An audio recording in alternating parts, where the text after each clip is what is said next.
Ну и я бы хотел всех нас поздравить с началом работы форума Дальнего Востока «Родословие 2025», или проще, «Родословие 25». Поэтому поприветствуем всех наших гостей, участников форума.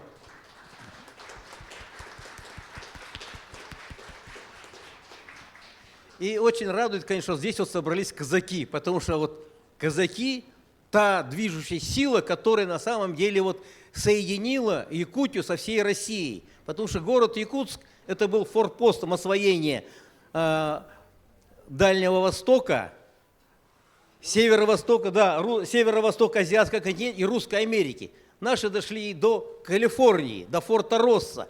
А эти казаки, которые они были в Якутске, они ведь пришли тоже не откуда-то.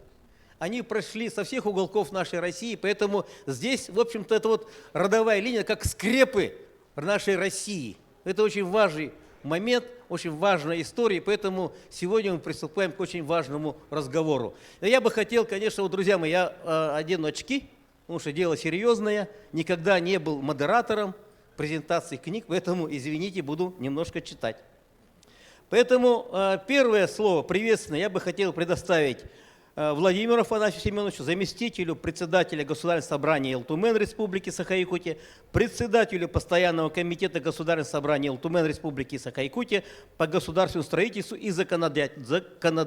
Самое главное, человека, который с 2013 года, с момента создания Института генеалогии и этнологии, идет рядом с нами и всегда на острие. Поэтому вам слово.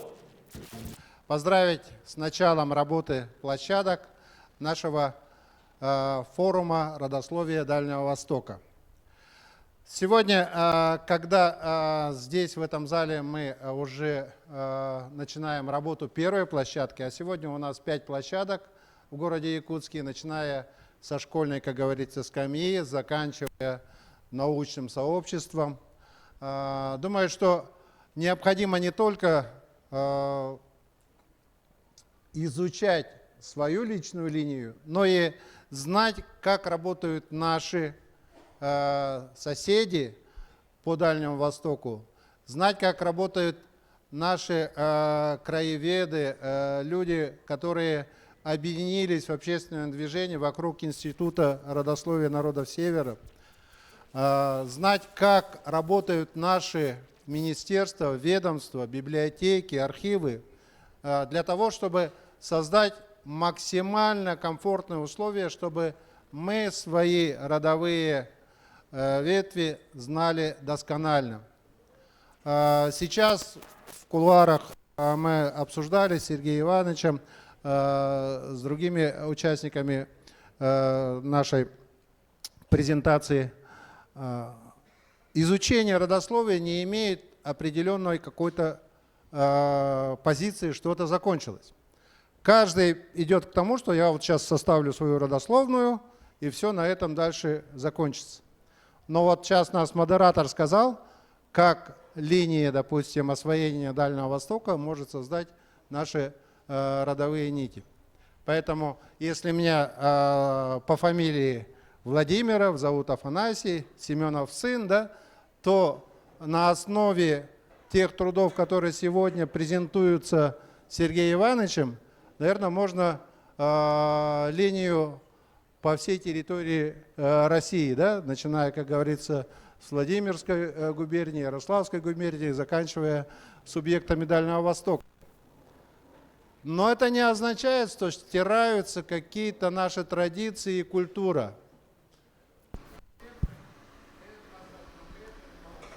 Не только Дальнего Востока, но и в целом России. Наоборот, это обогащается, и этот смысл нужно нам понять. И я думаю, что сегодняшняя презентация трудов Сергея Ивановича как раз вот этот смысл раскрывает. То есть идет взаимообогащение знаниями, идет взаимообогащение традициями, и, конечно же, мы проникаемся любовью друг к другу. Сейчас я вижу здесь очень много тех своих знакомых, которых, может быть, не видел, но, тем не менее, радостно, что вы пришли сегодня на презентацию книг Сергея Ивановича. И думаю, что почерпнете самые лучшие, как говорится, позиции. Сейчас я вот Сергею Ивановичу рассказал, книга первая, которая «Тайны якутских фамилий», она лежит у меня на столе, да? И заходит Григорьев, я говорю, хочешь узнать тайну своей фамилии? Найди Григорьева, раз. Ага. Ага. Аргунов ко мне заходит, я говорю, все фамилии в этой первом томе были отражены. Другой вопрос, близкие или дальние родственники, это уже нужно изучать. И второе, сегодня я встретил человека, который сказал, я тоже вот изучаю, я нанял человека, заплатил деньги, он мою родословную сделает. Я говорю, это очень хорошо, но здесь нужно понять позицию. Тот, кто покупает, он является кем? Потребителем. Потребителем, да? А потребитель может быть недоволен продуктом. И такие ситуации бывают. А тот, кто изучает, тот является созидателем. Вот две разницы, да? И когда мы изучаем, созидаем, то оставляем основу будущим поколениям. Я желаю, чтобы наш форум состоялся. Желаю, чтобы мы обменялись лучшими практиками, опытами и вместе шли, как говорится, в ногу. Тем более, что мы идем к такой великой дате, как освоение Дальнего Востока 400 лет. Да? И это освоение шло через что? Через Якутию. Так же, да? Кто с этим не согласен, поднимите руки. Нет таких, поэтому, если я от вашего имени вручу почетную грамоту Сергея Ивановича Государственного собрания Елтумен, Комитета по государственному строительству и законодательству, я думаю, вы согласитесь? Ведь родословие, мы говорили, это азбука чего? Патриотизма. Вспоминайте 23-й год. Это тезис Сергея Ивановича. Да, мы его использовали, говорили. А государственная политика создания родословия – это основа нашей с вами жизни и единства. Поэтому такая почетная грамота и сувенир Сергею Ивановичу. Всем успехов!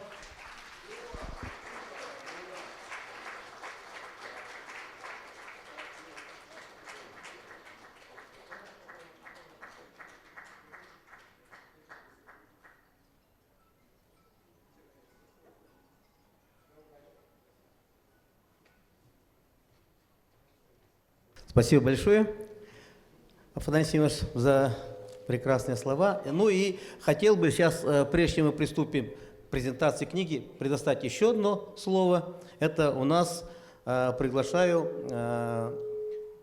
доктора исторических наук Академии наук Республики Саха-Якутия, председатель Якутского отделения Российского исторического общества Баяковой Сардани Ильиничны. Но это Сардан Ильич тот человек, который вот именно непосредственное отношение имел к этой книге.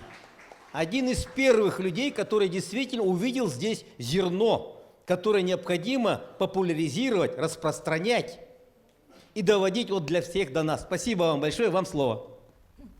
Спасибо, Руслан Васильевич.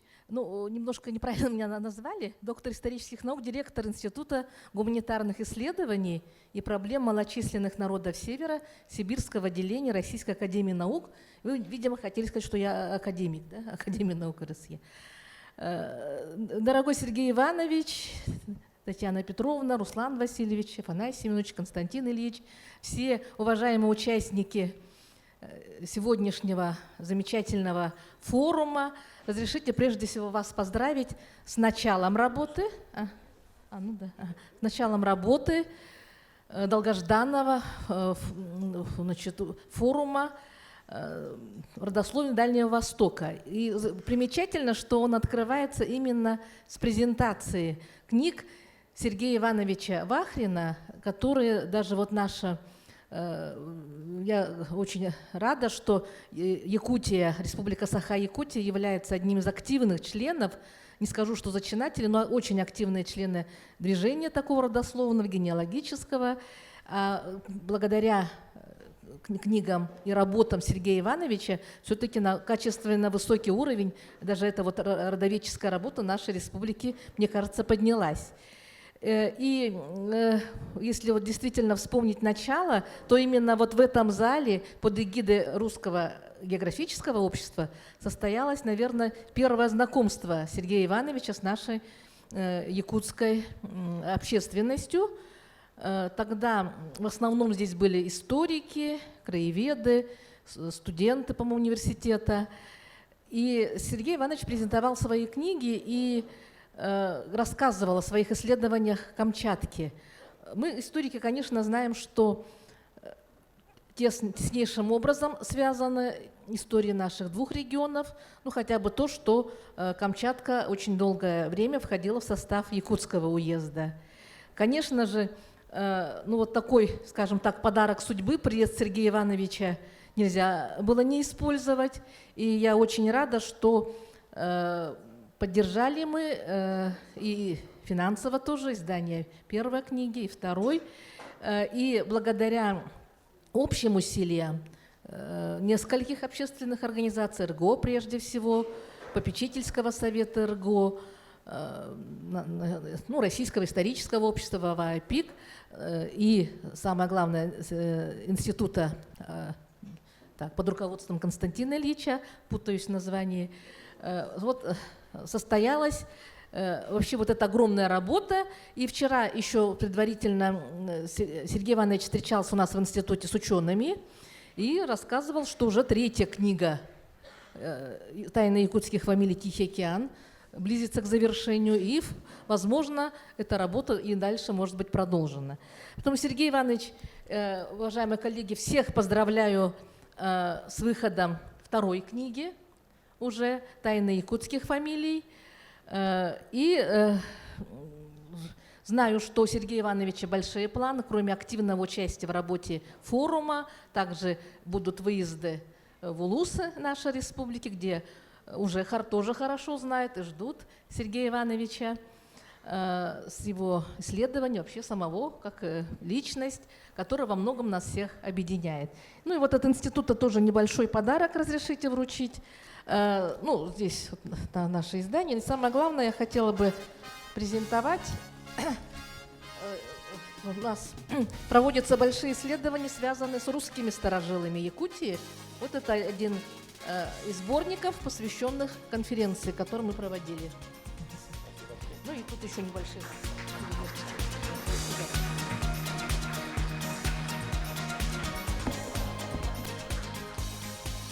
Тогда еще большое спасибо.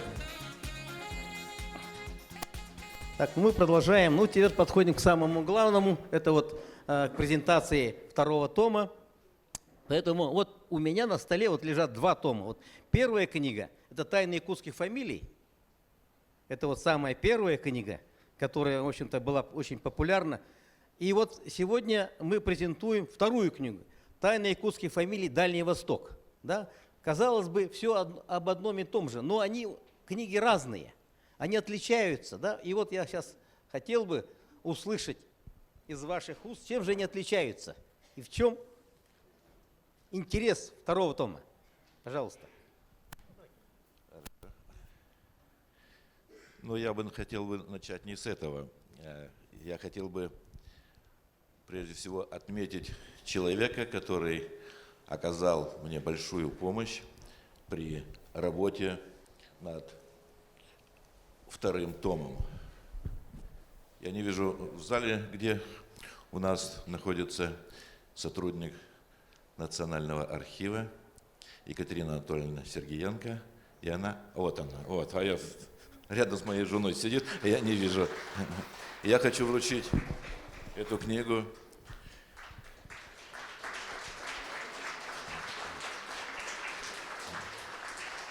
Екатерина Анатольевна, вот. Екатерина Анатольевна собрала материал, в общем-то, по списочный состав Якутского казачьего полка. Это конец XVIII века, начало XIX века. Совершенно уникальный материал, который хоть и находится в архиве, но практически еще никем не был использован. Я правильно говорю? Да, эти списки. Спасибо. Спасибо большое.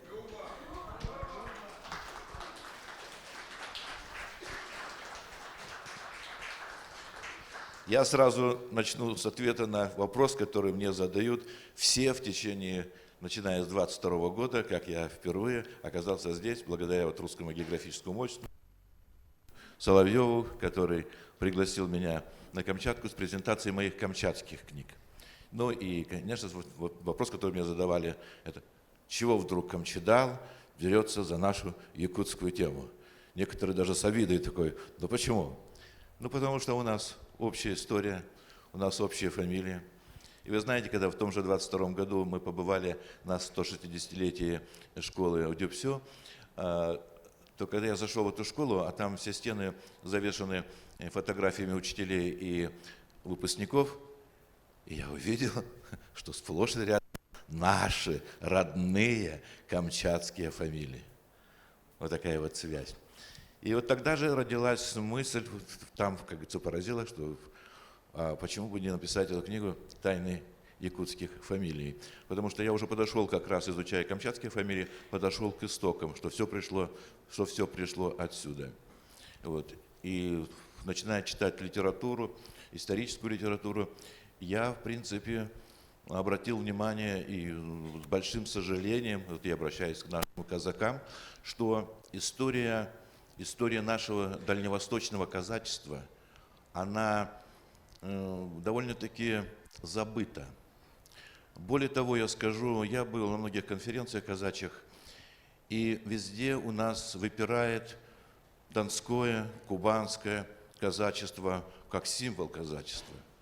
Но извините, кто знает дату образования кубанского казачьего войска? Казаки?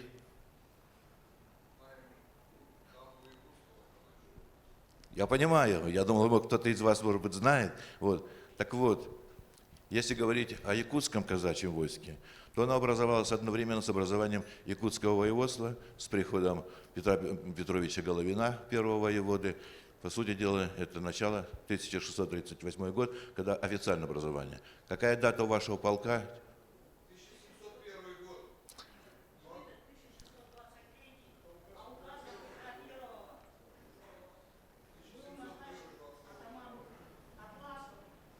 Голова. Совершенно верно. Совершенно верно. Так вот, Владимир Атласов, первый казачий голова. 1701 год. А кубанское казачье войско образовалось в 1794 году. После событий, связанных с Запорожской сечью и так далее. Но это уже такие подробности, которые, может быть, и не нужны. Но суть-то в другом. Сибирское казачество прошло огромный путь. Смотрите сами. Ермак в конце XVI века преодолевает Уральский камень. А в 1639 году выходят томские казаки уже на берег Охотского моря. Такой путь – это невероятный путь. Вспоминаем, когда у нас Адыгея вошла в подданство российского государства. 1854 год. 1854 год. А мы в это время уже были хозяевами в русской Америке. То есть наша история, она необыкновенная, наша сибирская, наша дальневосточная история, она необыкновенная, в общем-то, но она как бы уходит в тень. Почему? Ну, типа того, что здесь были не настоящие казаки, здесь были мужики-лапотники, казаки-разбойники. Пройти такой путь через тайгу, болото, ледяные поля, выстоять, это какой подвиг должен быть, был совершен нашим народом. Но оно как-то все это в тени.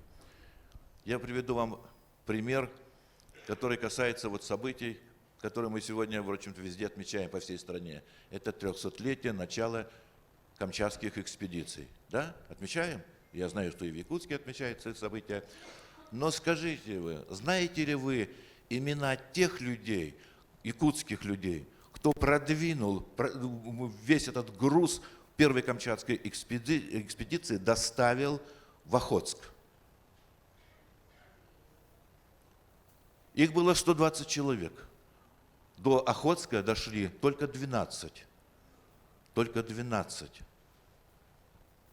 Это, может быть, прямые предки кого-то из находящихся сегодня в этом зале. Но ближе к теме, ближе к книгам, к вопросам, которые задал Руслан Васильевич. В чем различие этих книг? Ну, первая книга «Тайны якутских фамилий» – это базовая основа того, когда, как появляются в Якутии эти русские фамилии. Вместе с Петровичем Головиным, якутским воеводой, пришли сюда тобольские казаки, березовские казаки и енисейские казаки. То есть, соответственно, вот это были... Они были годовальщиками. То есть, что значит годовальщиками? Командированными.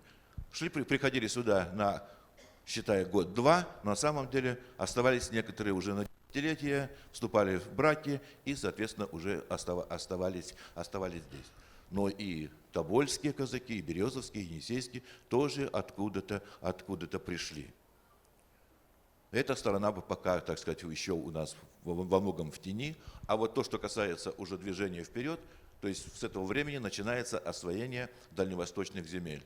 Ну, все мы говорим о том, что мы знаем Семена Дежнева, все знаем Семена Дежнева, а ведь он не один был. И все испытания, которые выпали на долю Семена Дежнева, выпали на долю и тех людей, которые пришли вместе с ним. А знаем мы эти имена? Знаем мы имя Михаила Васильевича Стадухина? Знаем? Знаем. Но ведь и со Стадухиным был целый отряд, половина из которых погибла. Знаем ли мы эти имена? Как правило, не знаем. Владимир Атласов, замечательный человек, присоединивший Камчатку к России. С ним пришло тоже, у нас на реке Камчатке стоит крест поклонный, который воздвиг когда-то Атласов. И там написано, что пришел он с 55 товарищами, а ушел-то со 120 товарищами. Кто эти имена, кто это люди? Опять же, может быть, это ваши предки, но имена, как правило, забыты. И вот задача вот этого первого тома состояла в том, чтобы вот эту базисную основу создать, найти имена тех первых якутян, которые здесь были. И вот в этой книге как раз мы это и сделали. Почему там много так фамилий? Потому что мы, в общем-то, старались выделить самые такие важные. И опять же, откуда мне, уроженцу Камчатки, знать, какие фамилии в Якутии являются родовыми? Какие действительно наиболее массовые? Я думаю, что и вы мне сейчас не ответили бы на вопрос, какие фамилии самые, так сказать, массовые. Почему? Ну, потому что по всей территории там живут, допустим, Аргуновы, да, где только не живут Аргуновы. Попробуй, посчитай, да. Но в это время, допустим, рядом там живут Кривошапкины, да. Кого больше, Кривошапкиных или Аргуновых, или Владимировых, или Соловьевых? Где, как, кого больше? Что мы сделали для этого, чтобы в этот фамильный след выделить? Мы обратились к сайту «Память народа» и по фронтовикам, по именам, по месту жительства фронтовиков, допустим, Аргуновых, мы сделали перечень этих фамилий. Потому что по сути дела, до Великой Отечественной войны люди жили в определенных местах. То есть еще традиция вот этой оседлости родовых гнезд, она еще не была нарушена. Еще не началось великое переселение, индустриализация, строительство и так далее. Вот. И как раз по месту рождения призыва этих фронтовиков можно было определить эти гнезда. И я думаю, что вот ту работу, которую мы проделали, я думаю, что она будет и вами продолжена, потому что, конечно же, в списках сайта «Память и истории» там это все велось с документа. А документ писали люди, Как правило, это в то время со слуха. Поэтому, конечно же, название очень многих, оно не соответствует действительности, надо уточнять, в общем-то. Но, тем не менее, ядро мы это сохранили. Что касается второго тома, то здесь задача стояла другая. То есть мы уже тогда на съезде определили, что нужно проводить форум родословия Дальнего Востока. И тогда стала задача создать книгу, опять же, о том же, и там некоторые фамилии даже повторяются, но показать исследовательский путь. Как идет исследование этих фамилий, какие преграды, препоны встречаются на пути исследователя, где найти эту информацию. И вот эта книга, она довольно-таки очерковая, она довольно-таки субъективная, потому что там изложен еще и мой исследовательский опыт, вот те проблемы, с которыми я сталкивался или сталкивались другие люди. Многие очерки написаны на основе писем, вот, может быть, ваших писем, которые приходили ко мне с просьбой помочь. И я не просто помогал, а создавал вот этот вот очерк исследовательский, который стал основой для написания вот этого второго тома. Ну, я надеюсь, ответил, Руслан Васильевич, на вопрос. Долго, да? Длинно, но... Все нормально, как раз и все понимают, потому что, ну, казалось бы, одни и те же фамилии в этих двух книгах, да? И, может, они дублируют друг друга. А здесь мы понимаем, что действительно, вот я сам почитал, вот я вчера получил свой том второй, и там действительно прямо зачитался допустим, по своей родословной, там, да, по Черныхам, там, да, это очень интересно было. И самое главное интересно то, что когда начинаешь этим заниматься, и так получилось, что мы с Сергеем Ивановичем через Татьяну Петровну стали родственниками. Знаешь, наши линии, оказывается, соединяются, есть единые корни. Поэтому это очень интересно, да, вот, и неожиданное даже открытие. Это когда копаешься, это как детектив определенный. Ты, знаешь, копаешься, и вдруг выходишь на какие-то линии, такие связи, о которых даже не ожидал, абсолютно. И вот это произошло то же самое в моей родословной. Поэтому вот мы уже не просто как бы деловые партнеры там, да, по работе, но уже более близкие отношения, такие родственные, уже можем звонить друг другу и по ночам, да, и просто там уже общаться. Поэтому вот спасибо, вот имеет именно прикладное значение вот этих работ, этих книг. Поэтому, пожалуйста, об этом имейте в виду. Я бы еще хотел сказать, что вот когда была издана первая книга, и даже ваша презентация была, и даже спор был у нас в студии, там кто был, а почему тайны якутских фамилий? А какое отношение якутские фамилии имеют там вот к этой книге? Был ведь такой даже спор. Сегодня уже спора этого нет. Все поняли, что действительно так и должно быть. Автор оказался прав. Ну и еще тоже, когда вот был казачий круг, это года 2, наверное, назад, да?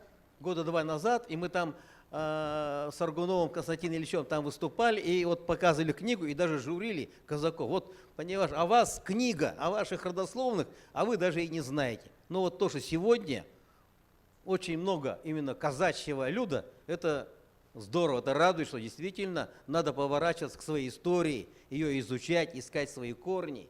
Это на самом деле скрепы, еще раз хочу повторить, это вот скрепы нашей России.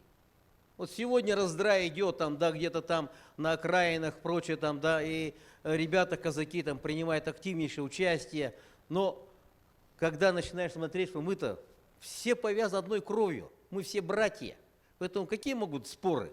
Мы должны жить в единой семье, в России. Это самое главное. И вот...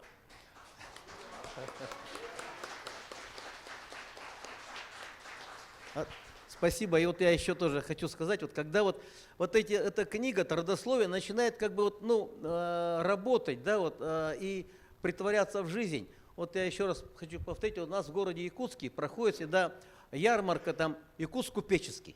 Ну, назвали Якутск-Купеческий, ну, так и шло.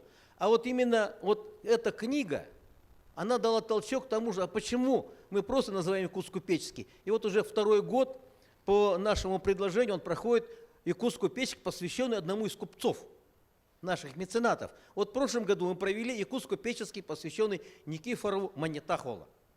И вот представляете, там вот, на это уже, появились уже смыслы у этой работы. Это не просто собрались предприниматели и продают какой-то товар, то уже пришли родственники. Была организована выставка, посвященная этому роду, там, да, и уже разговор пошел совсем другой. Понимаешь, наметились планы работы на целый год, потому что у нас выставки одноразовые. Провели и забыли до следующего раза. А тут уже велась какая-то работа уже в течение года. Создан фонд по восстановлению усадьбы Никифоров в Мегино-Кангаласском Улусе.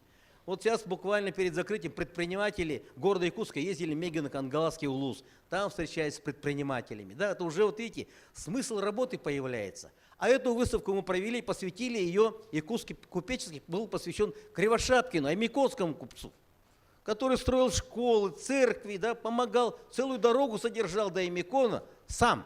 Сегодня мы за счет федералов кое-как эту дорогу восстановили, она работает у нас, да? А это делал какой-то купец. И самое главное, эта история показывает, как нашим предпринимателям сегодняшним быть социально ответственными.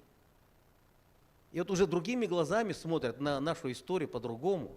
Поэтому это очень важно. А это важно, опять же, вот я занимаюсь в институте, вернее, уже не институт, уже Арктический центр эпоса и искусств как раз моментом геокультуры. Это вот как раз и родословие, один из важнейших моментов, когда мы начинаем работать нашими сакральными территориями, родовыми гнездами, когда их начинаем восстанавливать, реставрировать, вносить в реестр, и они получаются под защитой закона.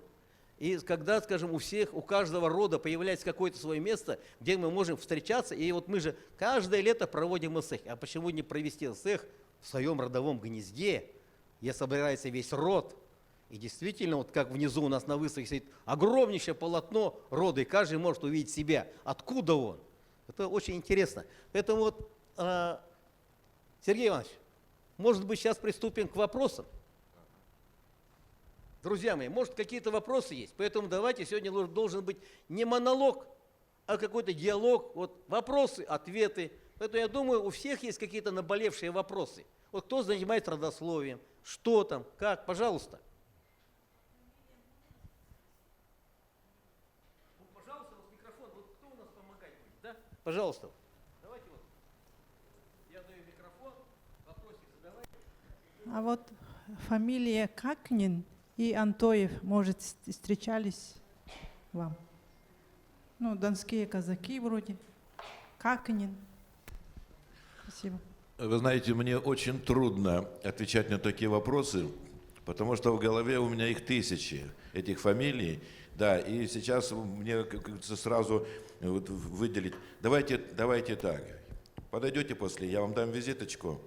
Вы мне напишите этот вопрос. Я вернусь, посмотрю свою базу. И вполне возможно, что найду какие-то ответы на ваши вопросы.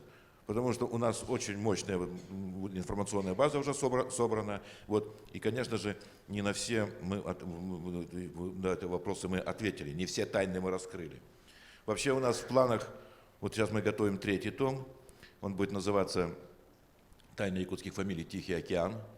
Это будет плеяда наших мореходов, выходцев из тех же якутских казаков.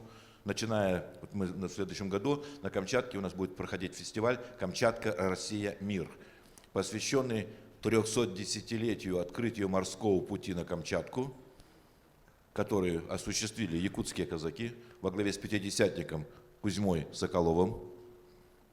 Казаки, ваш праздник. 310 Вот лет. Соколову там есть, я вижу. Да. И начало экспедиционного освоения северной части Тихого океана. Вот. И завершить мы думаем работу обобщающим 4-м томом «Тайны якутских фамилий. Сибирь», в который войдут и те фамилии, которые пришли в якутский казачий полк из Нерчинска, из Селенгинска, из Иркутска, Енисейска, потому что шло формирование Гежикинской крепости большой, это все притекало из других регионов, но все они становились частью якутского казачьего полка. То есть история якутских казаков, она многогранна, она объемная и она замечательна. Поэтому давайте так сделаем, да? Ну и, наверное, в книге тоже поискать надо, фамилия, наверное, есть. Вот в перерыве прямо берете, покупаете книжку, и там найдете фамилию, и уже первые ответы будут. Еще вопрос, пожалуйста.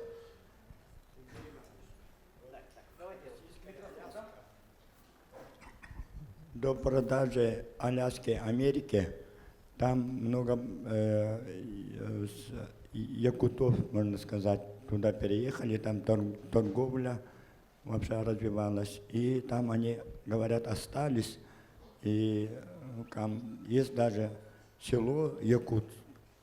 Якутат. Якутат. И про это что-нибудь у вас есть данные архивные? Ну и данные о якутах опубликованы, которые были на Аляске. Ваши исследователи этим занимались, я сейчас точно фамилии не помню, но несколько статей я видел по этой теме. И я бы скажу вам больше, что якуты, как замечательные земледельцы, скотоводы, они не только в Русскую Америку отвозились, на Камчатке у нас были первые поселения вот вблизи Петропавловского порта на реке Паратунке, селение там Тиховское и Орловское полностью были якуты, и у нас и сохраняются эти якутские династии. Ну, я вам сейчас скажу, что наш самый замечательный, считается, тельменский писатель, поэт, драматург, музыкант Георгий Германович Поротов, вам фамилия что-то говорит? Поротов. Ну, знакома фамилия? Ну вот, он наш тельменский поэт. Конечно же, тут якутские корни. Поэтому посмотрите в интернете, несколько статей есть. Поименные статьи. Так, у казаков, может, есть вопросы?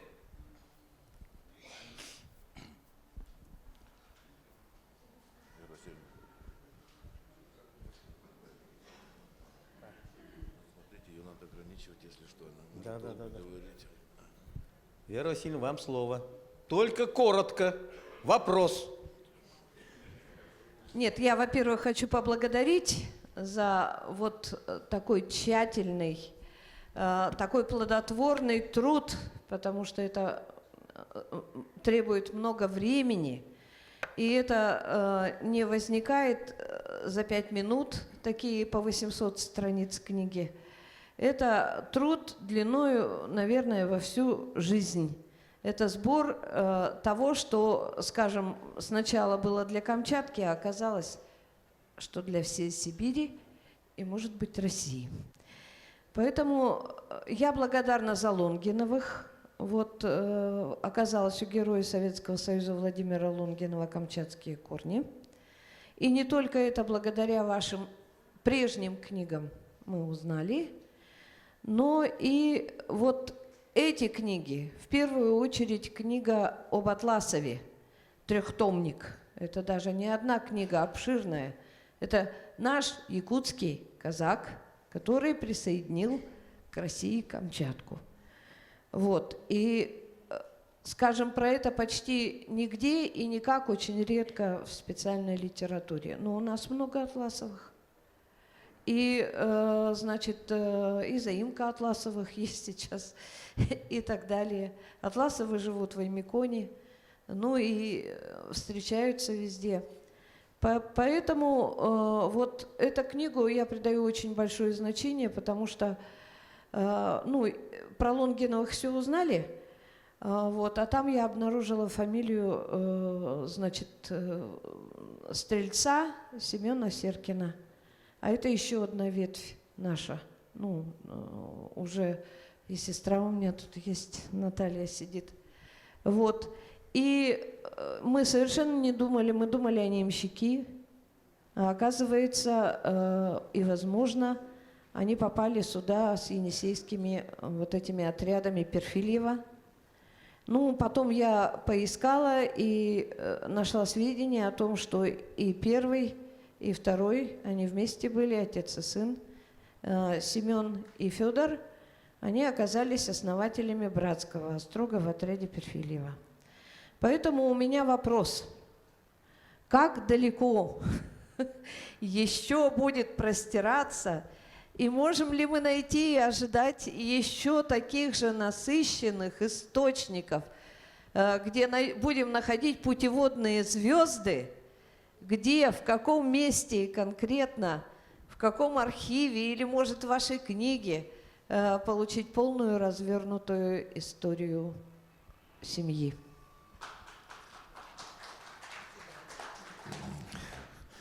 Верно.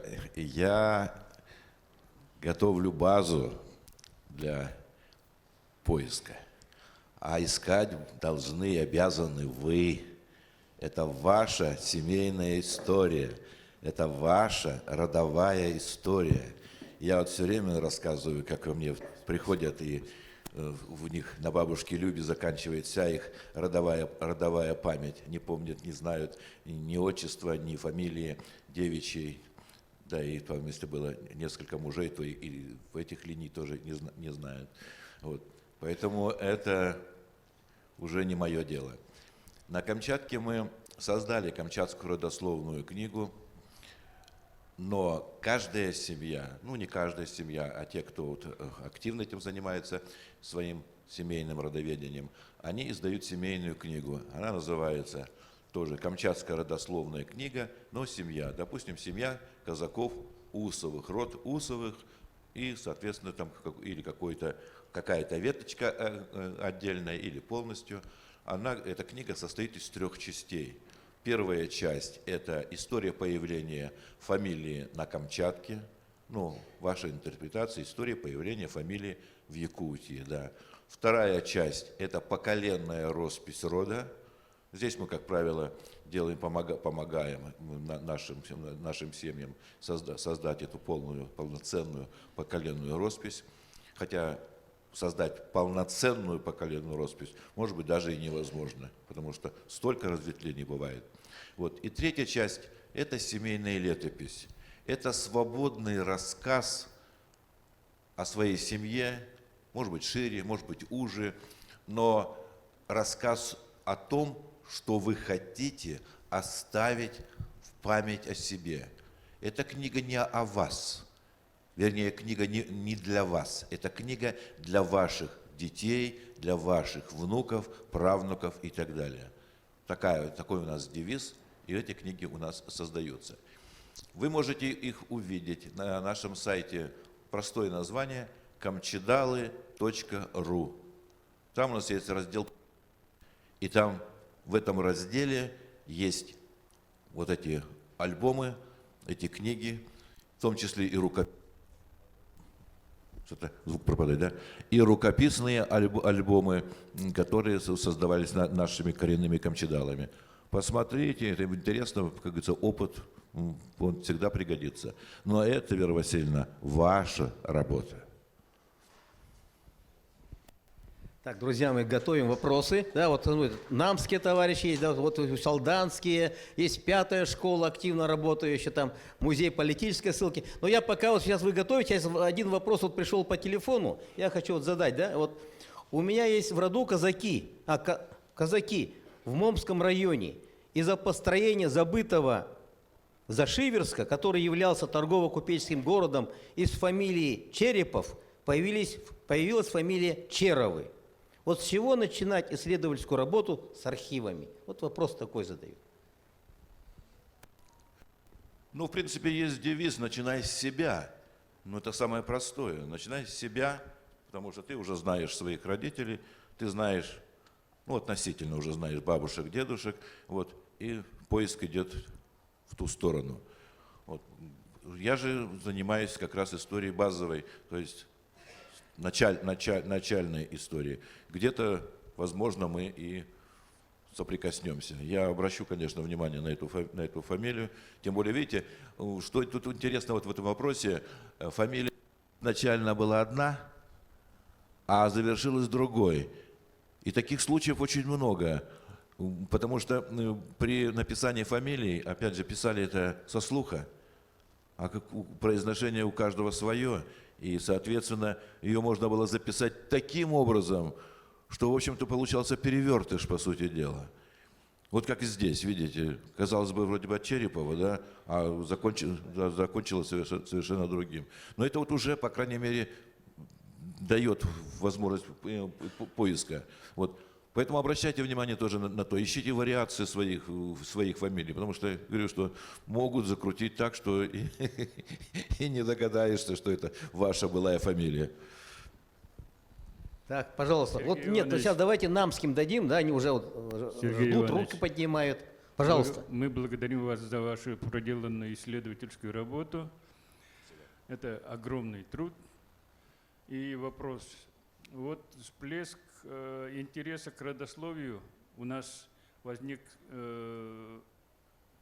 вот с внедрением интернета, потому что не все имеют возможность прийти в архивы, библиотеки. И особенно вот всплеск возрос, когда Национальная библиотека опубликовала у себя вот материалы Национального архива. И благодаря правительству они между собой уже договорились. Я думаю, что вот как раз Национальная библиотека, через сайт Национальной библиотеки очень много людей нашли своих родственников. И вопрос. Вот это очень интересная книга и очень познавательная. В открытом доступе будет, нет в интернете. Самое главное. Или через какое-то время. Она давным-давно стоит в открытом доступе в интернете. Часть моих книг есть и в Национальной библиотеке Якутии. Частично. Многие мои книги есть на сайте Российской государственной библиотеки, Союза возрождения родословных традиций. Но все мои книги, без исключения, есть на сайте kamchadалы.ru. И более того, у нас не просто открытый доступ. Вот мы сейчас формируем 3-й том, и он уже, то есть черновой вариант, вы уже можете пользоваться, уже документальная основа там вся отработана. Уже они, пожалуйста, спокойненько работайте. Что касается вопроса интереса к истории своего рода. Здесь немножко не так. У вас своя особенность, вот, но если взять в целом по России, то вопрос немножко не так стоит. Интерес к своей истории, к истории своего рода, он появляется внезапно по всей стране. Почему внезапно? Потому что произошло осознание того, что мы были оторваны от своей истории. Ну, для большинства, наверное, из нас прошла кровавая черта гражданской войны, политических репрессий, затем Великая Отечественная война, которая, в общем-то, разорвала многие эти родовые отношения. Почему? Ну, забирали это молодых ребят, в общем-то, многие еще даже и женаты не были. И, в общем-то, и, говорится, они выпадали из этой истории. А когда началось восстановление этой памяти, вот, и начали собирать и эти осколки нашей родовой истории. А в целом, почему вот этот взлет произошел? Потому что каждому из нас важно осознание того, а зачем мы живем на этой земле? Какой смысл в нашей жизни? Для чего мы появились на белый свет? Какая наша миссия? Наша миссия в нашей родовой истории. Вот она была разорвана, и мы потерялись, мы сбились с пути. Мы сбились с пути в результате всех этих революций, гражданских войн и так далее. Мы потеряли свой исходный путь, многонациональный исходный путь. И вот этот поиск сегодня для нас очень важен. Потому что в этой истории, в истории своего рода, мы находим ответы на очень многие вопросы. Потому что в нашей родине были представители самых разных направлений. И красных, и белых, и как относиться. Идеологически одно, а когда это твой родной дедушка, как относиться к тому? Вот у меня дедушка был в армии, служил в армии Капеля. Как я должен был? С точки зрения пионерской одно суждение, а с точки зрения того, что он мой дедушка, другое суждение. И вот эти вещи, более тонкие, более духовные, более нравственные, они, вплетаясь в общую канву историю, делают нас, в общем-то, несколько иными и в понимании, и в осознании самих себя. Понимание своего долга, чести, совести. Вот все эти нюансы, они впитываются именно из родовой истории. Мы это во многое знаем от бабушек, дедушек, но глобально мы вот эту связь утеряли, а нам она жизненно важна, жизненно необходима. Спасибо. Добрый день. Павел Пермяков, директор Уталданского историко-краеведческого музея. Сергей Иванович, Тамара Петровна, очень рад вас приветствовать на якутской земле. У меня, Сергею Ивановичу, 3 вопроса. Во-первых, в своей первой книге вы утверждаете, что русско-якутские связи не ограничиваются 1632 годом. То есть до 1620 году вы утверждаете, что Пермяковы, Гавышевы приплыли и остановились на Сотинском берегу. Вот эта информация имеет ли архивное подтверждение? Это первый вопрос. Так, второй вопрос. Владимир Владимирович Путин 1 апреля издал указ, в котором он утверждает, что надо отметить 400-летие основания города Якутска. Да? Это в 632 году будет. И в связи с этим я хотел бы узнать, вот вы утверждаете, что первый строк Бекетова был построен 70 километров ниже, чем нынешний Якутск, да? И он был основан, мы знаем, что он был основан на левом берегу реки Лена, да? И это место стоянки этого строга до сих пор неизвестно, да? Сможем ли мы вести вот работу по поиску этого строга, да? Это второй вопрос.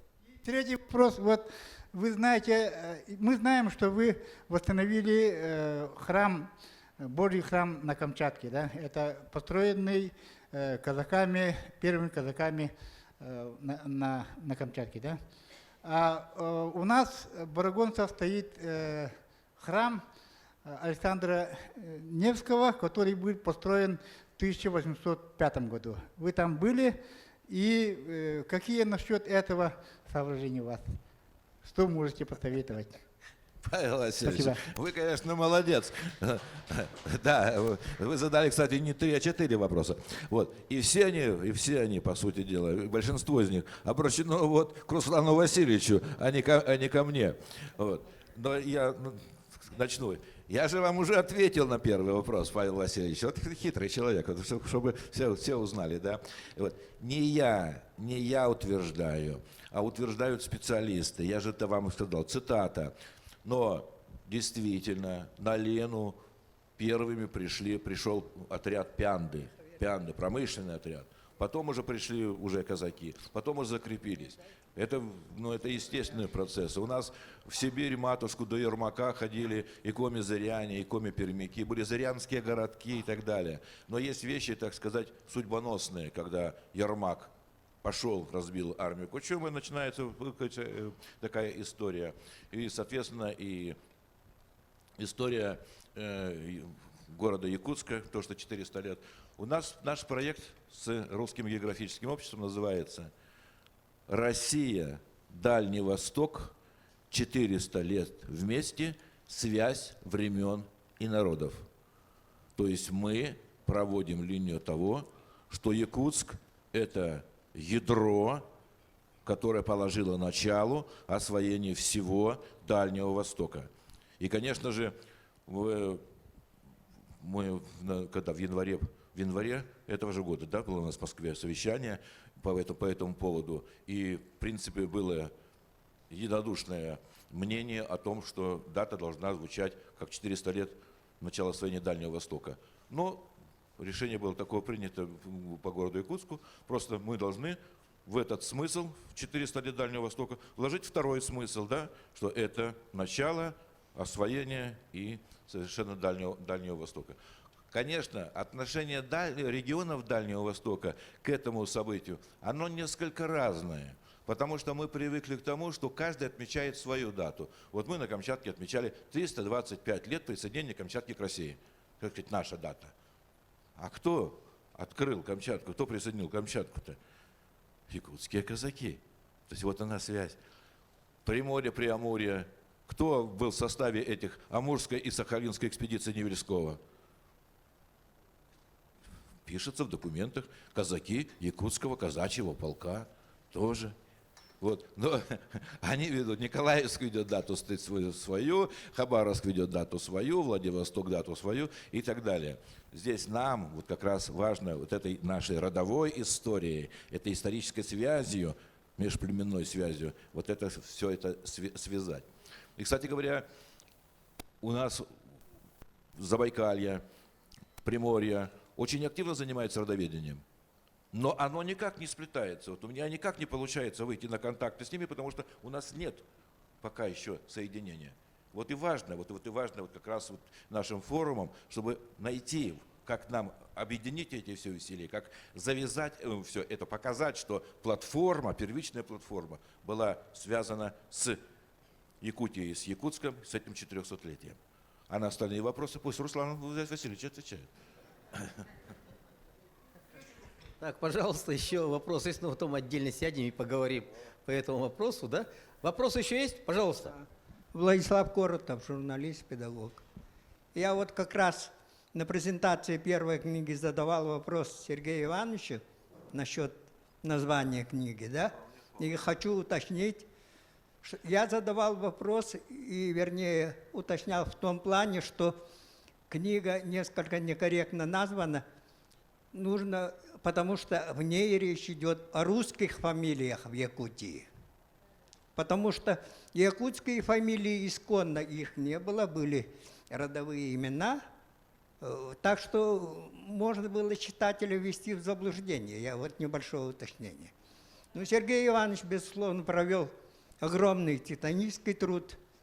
Благодарим его не только мы, наверное, и сотни тысяч человек по всей Сибири и Дальнему Востоку. Успехов вам в дальнейшей работе. И вот насчет вопроса надо все-таки иметь в виду, чтобы не повторялся он. Но здесь филологический спор. Жители Якутии, они якутские жители. Казаки якутские, это якутские казаки. Поэтому можем мы говорить о том, что тайна якутских фамилий? Нет. Спорный вопрос.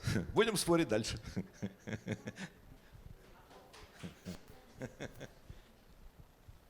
Ну, очень важно, да, вот в названии всегда должна быть какая-то интрига, да, и вот это как раз в названии она и заложена. И тогда человек начинает искать, а какая тут тайна, какие якутские фамилии, почему? И когда начинает там смотреть, казаки, а какие там они там, якутские фамилии, и начинает читать глубже, вникать туда, и начинается работа, да, вот, действительно. Это, в общем-то, такой, и даже сказал бы, ход. Да, пожалуйста. Да можно мне? Можно мне? Здесь, мне кажется, речь идет, слово якутский двояко, не только как национальность якута, но и как территориальная принадлежность. Здесь речь идет о Якутии. И понятно, что все, кто проживает в Якутии, конечно, это все прилагательно якутский ко всем применимо. Тут я не вижу. Спасибо. Вопрос, пожалуйста. Здравствуйте, участники форума. Я далекий человек от истории, все это слышу, потому что, мне кажется, у якутов есть Агауга, Еуга, и фамилии у них не было. Когда вот русские приехали, но основались, они христианство свое привезли, все свое, свое привезли. И начали коренных жителей давать свои фамилии. Например, я Попова, и я якутка, совсем коренная. В тайге у меня все родственники в тайге были, и я стала Попова. Приехали эти священники, попы, и у нас фамилии не было, поэтому мы стали Поповы. Вот интересно. Получается, мы, якуты, коренные народы, взяли фамилии русские. Поэтому вопрос такой. Эта книга очень хорошая. Эта книга очень историческая и научная. Работы очень много велась. Я это не опровергаю.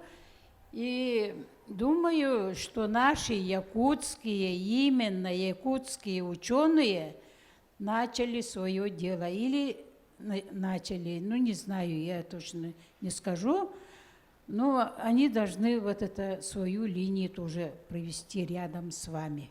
Спасибо. В добрый путь. Да, ну это больше не вопрос, а как пожелание такое, да? Так, еще вопросы есть, пожалуйста? У нас, друзья мои, уже 11 часов 13 минут, осталось нам работать 17 минут. 17 минут, поэтому быстрые вопросы, быстрые ответы. Пожалуйста.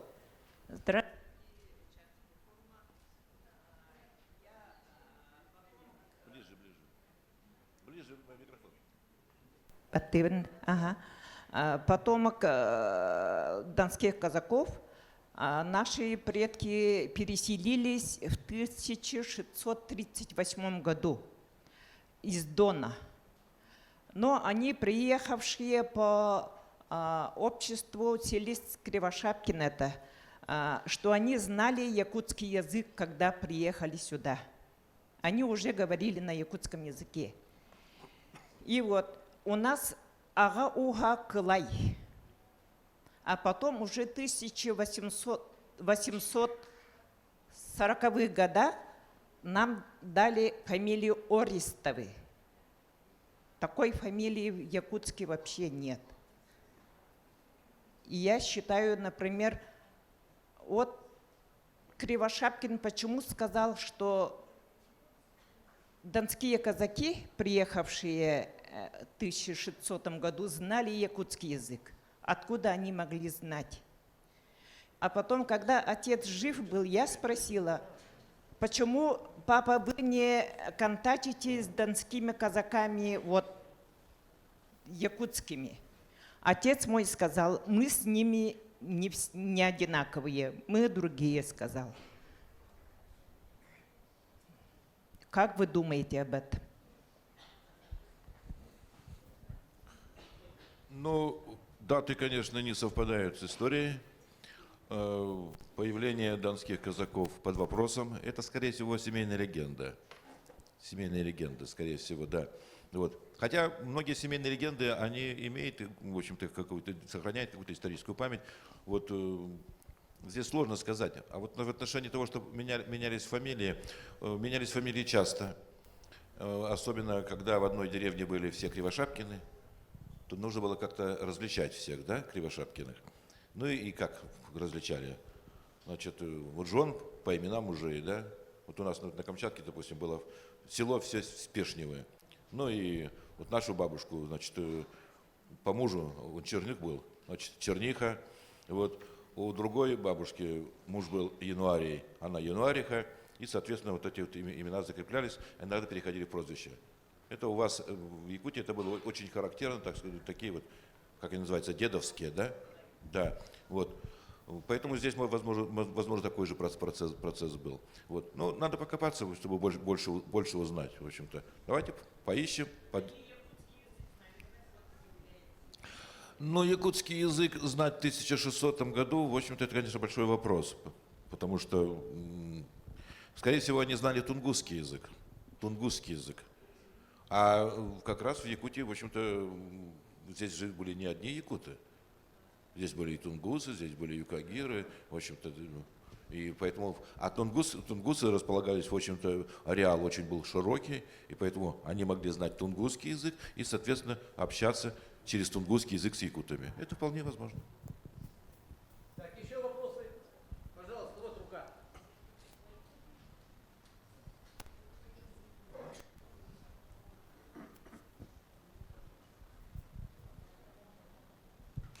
Татьяна Шкулева, общественная организация «Русско-Устинцы», председатель.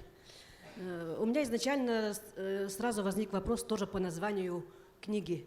Я не могла понять, это по названию, по географическому названию или по национальному признаку, там подбирались фамилии. И ответа как такового я как бы не услышала, да? Этот вопрос еще у людей возникал тоже. И второй вопрос у меня. Скажите, пожалуйста, вошла ли в эту книгу как-то фамилии, вошли ли фамилии русских арктических старожилов? Были ли они как-то исследованы? Ну, во-первых, вроде бы как дискуссия показала, что существует разное мнение по названию, и мы на этом остановимся, да? Каждый по-своему судит. Книга живет, книга уже, как говорится, состоялась, с этим названием она будет жить, да, Дмитрий Иванович? Долго, я надеюсь. Вот. Вторая часть у нас... старожилы. Да мы не исключаем, это у нас русские старожилы, как правило, это бывшие тоже казаки, которые перешли после того, когда они выпали за штат, они были переведены в другое сословие, или в мещанское, посадское, или же в крестьянское. Вот, поэтому они в этой книге, я думаю, что вы, если посмотрите внимательно, то, я думаю, найдете эти фамилии. А если не найдете, обратитесь ко мне. Поищем вместе. Нашла? Вот, пожалуйста, нашла. Так, еще вопрос, пожалуйста. Осталось 10 минут работы, друзья. Здравствуйте. Я вот искал свою родословную, и там мы наткнулись на фамилии Игерчин и Терчин. У нас в крови есть православные корни есть, но вот дальше не могу найти вот это. Игерчин, Терчин. Как фамилия еще раз? Игерчин и Терчин. Такие фамилии у нас в городе. Это две фамилии, да? Да, ну там два братья или там. Ага. Такие фамилии в вашей книге есть? Но это тоже, что я просил. Я вам дам визитку, вы мне напишите, мы вместе поищем и тех, и других. Хорошо? Так, еще, друзья, вопросы есть?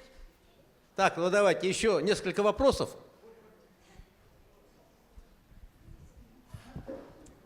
Так, огромное спасибо организаторам и вам. Я вот автор идеи и руководитель программы «Ленский остров. Форпост в освоении Северо-Востока Азии». Это при Петре Бекетова и Ивана Галкина как-то вначале назвали Ленским, потом вот Якутском с 1938 года. И там у нас стоял во втором Хомстахе острог до 1642 года, в 43-м уже вот сюда перебрался. И там Петр Бекетов оставил Юшку Воину. Его так зовут, Юшка Воин. Там есть местность Воин и есть фамилия Юшкова, которая в Якутии для Саха есть фамилия у кого-нибудь Юшкова? Нету. Так, и вот Гавышеву тоже толмачи, тоже первые, вот кто-то сказал же. Так что есть у нас такие фамилии казацкие, вот, с казаков, с русских. Так что вот эта книга все равно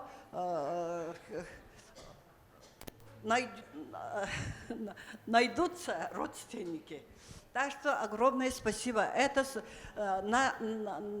наш россиян укрепляет, это наша история, наша жизнь.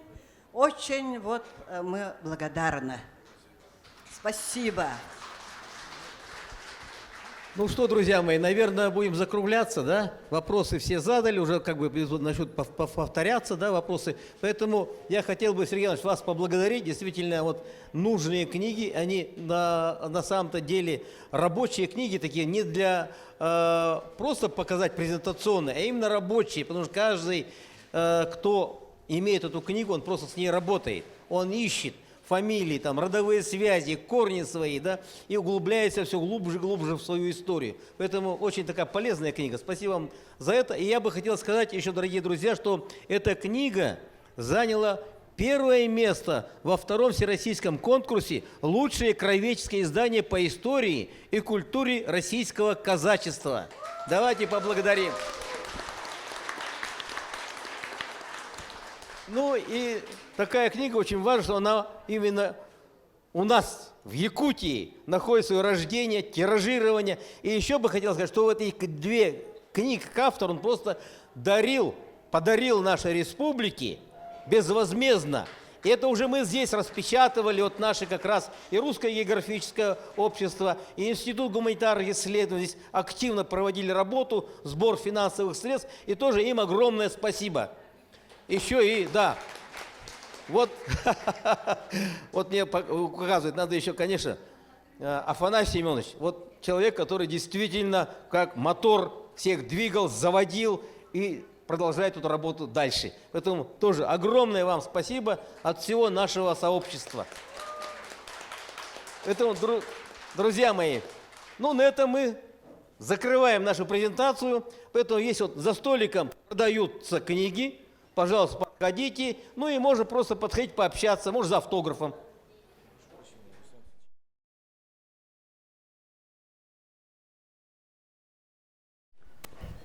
Уважаемые товарищи, мы начинаем вторую часть. Сегодня это у нас систематизация нашего якутского родословия по программе Дмитрия Киркинского, нашего российского разработчика. Эта программа, когда была и как, что, к чему, Дмитрий Александрович все расскажет. Ну, я благодаря Сергею Ивановичу благодарим еще раз. И вот это первое Сергея Ивановича, это было заложение, духовная основа нашего форума, что это такое, о нашей межродовой связи. И вот именно тайны якутских фамилий, это, понимаете, вот именно эти фамилии получили распространение по всему Дальнему Востоку. Вот в чем смысл, понимаете, да, тайны якутских фамилий.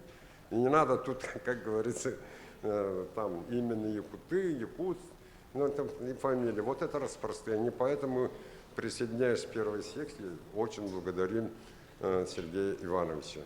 Ну так, а вот вторая секция у нас – это систематизация нашего родословия по всей Якутии. Сейчас это не дань моды, люди в основной массе уже поняли, что это такое, основные, самые глубинные значения родословия. Поэтому сейчас люди начали не просто, как говорится, заказывать и стоять в очередях в архивах, за документами гоняться, а начали уже самостоятельно изучать. Как это изучать? И самое главное, вот в 2019 году в форуме было принято о начале внедрения массовости занятий. Первым съездом 2018 года люди поняли, что да, этим можно заниматься открыто и даже очень активно. Почему? Потому что все-таки у нас ментальность из старшего возраста есть вот такое. О запрете, например, допустим. Раньше при советской власти это было запрещено. Вы сами понимаете, что это личные данные. А вообще в старину, в начале советской власти, если изучаешь, допустим, родословие, выявляется, что большой начальник, секретарь обкома там или кто-то, а он имеет дворянские корни. Это, само собой, это уже приговор. И все становились рабочими, чтобы показать пролетарии всех стран. Сами знаете, идеологию какую. И вот теперь очень примечательно, что родословием занимается у нас с мала до велика, будем говорить. У нас вот редакция Каскил уже третий год мы плотно с ними работаем, да, во всех почти привлекает почти все улусы, в которых школьники учат свое родословие. Тысячи детей. А представьте, приплюсуйте сюда еще их родителей, братьев, сестер, дедов, бабушек. Это сколько народу занимается, посчитайте, да? Так, ну массовость массовостью. но должна быть системная работа. А что это такое? Системная работа – это тогда, когда на слегах архива, которые в библиотеках делаются, они должны быть централизованы, систематизированы в поселениях, на слегах, в улусных библиотеках, а потом уже по республике.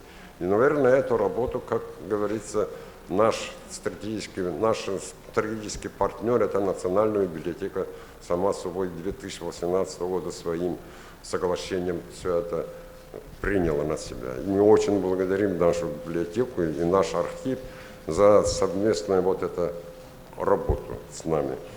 И теперь систематизировать мы начали свою работу с древа Киркинского Дмитрия Александровича 2013 года, но это были, как говорится, зачатки в начале. А потом постепенно мы переключились на слега, и туда начали уже, как говорится, активировать вот это древо жизни. Ну, тогда 4 было, да, в 23-м году. Ой, в 13-м году, да. Ну, сегодня Дмитрий Александрович расскажет, что уже древо 6 есть, да. И мы хотим вот эту всю эту работу массовую систематизировать. Вот сейчас рода, вы знаете, завтра будет выставка, кто знаком с программой. И там, как говорится, выставка родословия с 2 улусов только, и Национальный архив, и Национальная библиотека своей базой будут. И вы там посмотрите. Есть разные родословия. Кто-то таблички делает, кто-то в письменном виде пишет, кто-то в повествовательном виде пишет. У нас даже родословие, вот у нас генеалоги, которые занимаются, вот, например, Мария Ивановна где-то здесь. Мария Ивановна, где вы? Ой, она, наверное, там в коридоре, она здесь была только что. Вот она, например, таблица, она около 30-40 лет своим личным трудом, Среднеколымск полностью, с первых ревизских сказок, которые у нас проходили, по 1927 года пересек, включая все наслега Среднеколымска. Она в табличном виде сделала, и мы все это оцифровали и передали Среднеколымской центральной библиотеке безвозмездно для передачи сельским наслегам. Так что вот они счастливые люди из архивных материалов, из архивных. Теперь от систематизации говорим. Вот об этом мы уже говорили в съезде 2013 года, об систематизации. Это встроена должна быть система, но не только вот родословие, а должна быть системное, именно структурное образование должно быть, которое действительно в один кулак собирает эту всю работу. Мы благодарим наше Министерство культуры, Министерство молодежи за то, что они вот активно взялись на уровне своих министерств, своих ведомств, и в этом очень помогают. И думается, что со временем вот эта системная работа будет иметь свое, как говорится, структурное образование при соединении с государственными органами и общественниками. Поэтому кто каждый делает вот эту работу, это вносит в копилку в генеалогическое наследие наших народов. Теперь, что еще хочется сказать? Кто каждый здесь сидит, тоже интересуется своим родословием, кто-то делает таблицами, и так вот до этого говорил, да. А вот каждому бы иметь вот именно Дмитрий Александрович вот такую программу. Почему? Потому что это компьютерная программа наша отечественная. Мы гордимся, что у нас такая программа есть. И поэтому я сейчас долго не распространяюсь. Я хочу сейчас попросить Христофорова Афанасия Христофоровича, который много лет еще до открытия института занимался именно родословием по древу жизни, о систематизации генеалогического наследия нашей республики. В чем суть? Пожалуйста, Афанасий Христофорович. В его базе вся республика включая даже российские регионы. Добрый день. Ну, систематизация как таковая задумывалась, начиная с самых низов. То есть мы собираем вот посредством библиотечной системы, собираем родословную наследие. При необходимости эта родословная стыкуется с библиотеками, с улусными библиотеками. Улусные библиотеки свою информацию предоставляют на сервер института при Академии Республики Саха-Якутия. И таким образом у нас бы происходил обмен вот этими данными, которые есть. Ну, как у нас получится, потому что в некоторых наследях вот именно родословную взяли в свои руки музеи. Ну пусть музеи будут. Нам главное, чтобы мы имели возможность меняться своей информацией. И теперь из своего личного опыта, особенно молодым, которые начали составлять древо жизни, надо свои данные, которые находим, дублировать в бумажном варианте. Есть у нас древо запрашивает каждый раз, вот сохранить версию или не сохранить, но это электронное. Но в ручном, бумажном варианте надо обязательно сохранять ее. Потому что я 3-4 раза терял, не ту кнопку нажимал, и у меня все данные стирались. Это из личного опыта. Теперь второй из личного опыта. Оказывается, когда мы начинаем собирать подробную информацию о персоне, о своей, то мы стараемся поставить его день рождения, даже до дня рождения. Но здесь надо, оказывается, учитывать то, что современные мошенники могут даже использовать точную дату рождения человека. И поэтому мне кажется, что сейчас нам надо всем уже просто год поставить без точной даты. И тогда, ну, более-менее мы своих родственников сохраним от мошенников пока. Ну и по систематизации, если коротко, то так. Спасибо.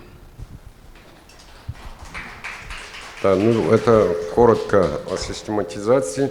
Вот, пожалуйста, вы когда сюда заходили, да, видели в фойе на первом этаже выставка родословия стоит, да? Вот, видите, это сделано по древу жизни Дмитрия Александровича. И вот это наш Афанасий Афанасьевич, когда проходит исех проходит, рода, он собирает вокруг себя вот это, своих родичей, и они изучают, смотрят. Посмотрите, какой титанический труд. У каждого год рождения, даты рождения и фотографии. А когда кто занимался родословием, знает, что даже у своих родных не выпросишь, когда кто где родился, состав семьи, да, а тут тысячи. Пожалуйста, мы сейчас о своей работе по древу жизни Афанасий Афанасьевич сейчас наш познакомит. У вас презентация есть, да? Презентацию, пожалуйста. Афанасий Афанасьевич Герасимов.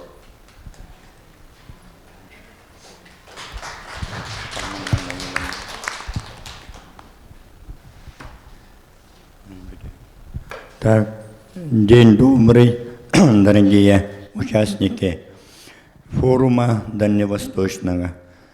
И здесь собрались все те, кто душой болеют за создание древа жизни своего. И я как частный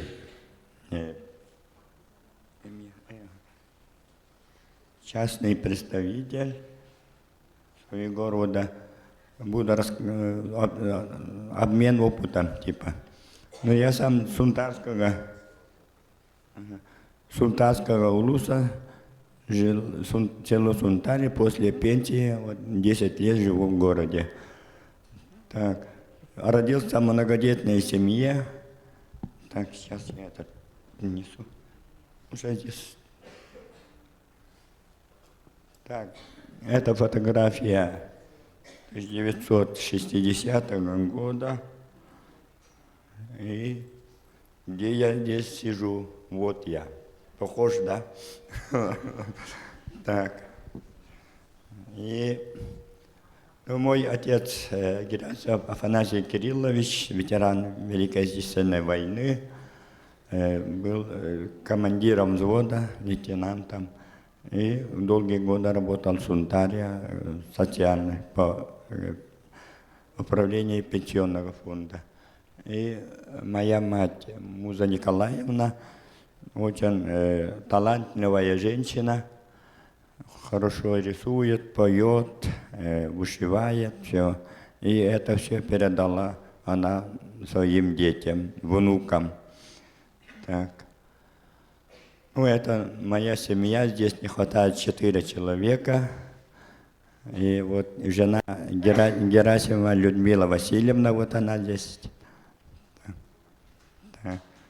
И вот насколько продолжение рода идет. Так. А вот древо жизни, когда я 2 года начал создавать, то мой двоюродный брат Анатолий Руфович в 1994 году, со слов матери, сделал древо. Поэтому было мне легче работать. Только я нашел в Национальном архиве данные и документально утвердил, что точно мои предки были, жили. Поэтому не со слов только, а именно документальная возможность есть утвердить. Так вот он сделал в 1994 году на листе ватмана, здесь где-то 270 человек. И ну, вроде так, вот Федор Савич, Челбынык. И ревизской сказке написали фамилию, сделали фамилия Челбыныков, не Челбынык, а Челбыныков фамилия. Вот наши церковные работники. Так. Вот. И вот я когда начал, думал, вот именно благодаря программе «Древо жизни», которую я узнал у родственников жены, что есть такая программа, и в интернете нашел и загрузил свой компьютер, и до 40 человек, персон, бесплатно можно работать, потом надо платить лицензию. И вот я первый вариант делал, распечатал в полиграфии в бумажном варианте и вот фанерных делал этот. Но так оказывается неудобно. Непонятно, сколько здесь поколений. И решил по-другому. Уже на баннере распечатать. Сейчас покажу. И у меня 825 родственников оказалось. И вот благодаря этой программе я занес 740 фотографий родственников. Поэтому вот все фотографии здесь. Так. И благодаря этому древу жизни мы выпустили книгу. И так делать очень удобно, кажется, потому что получается систематизация. Кто за кем идет, все это понятно становится. Так вот, начальная часть древа жизни.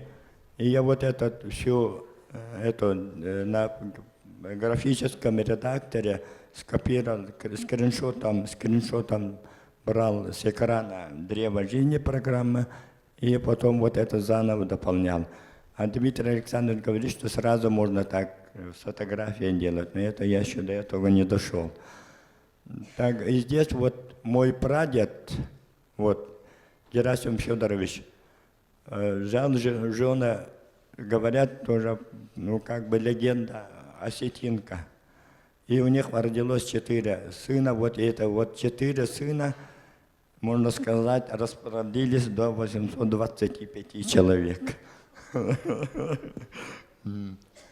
Так что продолжается род. Вот книга включили все, мы гордимся ими. Так, наши родственники на защите Родины. У нас ветераны Великой войны, ветераны Чечни, ветераны Сирии и участники СВО. Сейчас тоже там сейчас воюет. И в книге вот первые руководители первых колхозов, ветераны тыла, дети войны, наши долгожители. Вот мой дед прожил 102 года. Он ровесник Владимира Ильича Ленина, и этим он очень гордился. И в 1970 году юбилей справили в Тентинском наследии. Так. И вот, которые справились золотые свадьбы. Потом вот по книге я 108 страниц прямо с древа жизни взял и туда положил. И вот самый старший брат Дюлурга, потом идет второй брат Степан, потом брат Кирилл и самый младший Михаил. Поэтому так удобно создавать книгу. Так. И вот, например, в виде образца, вот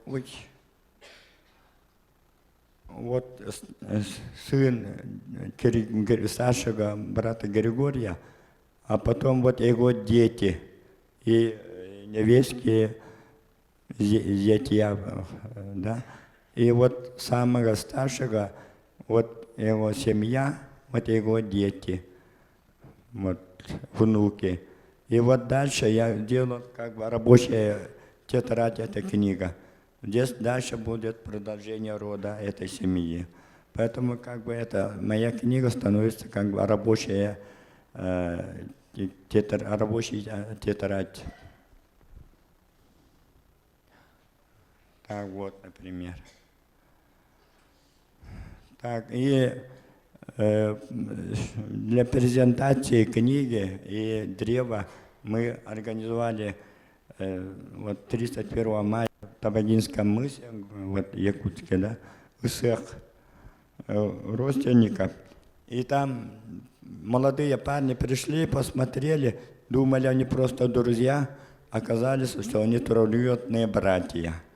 Вот 10-летние мальчики на улице играют, знакомятся, а оказывается, они познакомились со своим братом.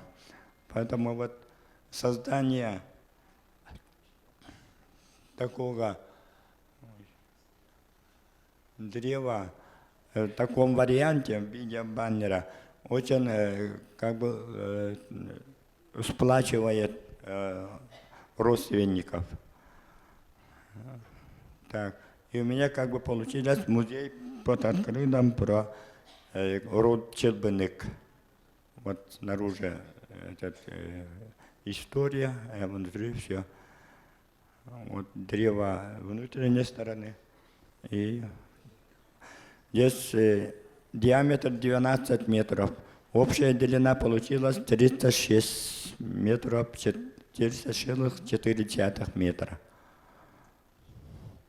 Так вот все мы, почти все, общее фотографирование. А потом я, когда создавал древо, нашел своих родственников через WhatsApp.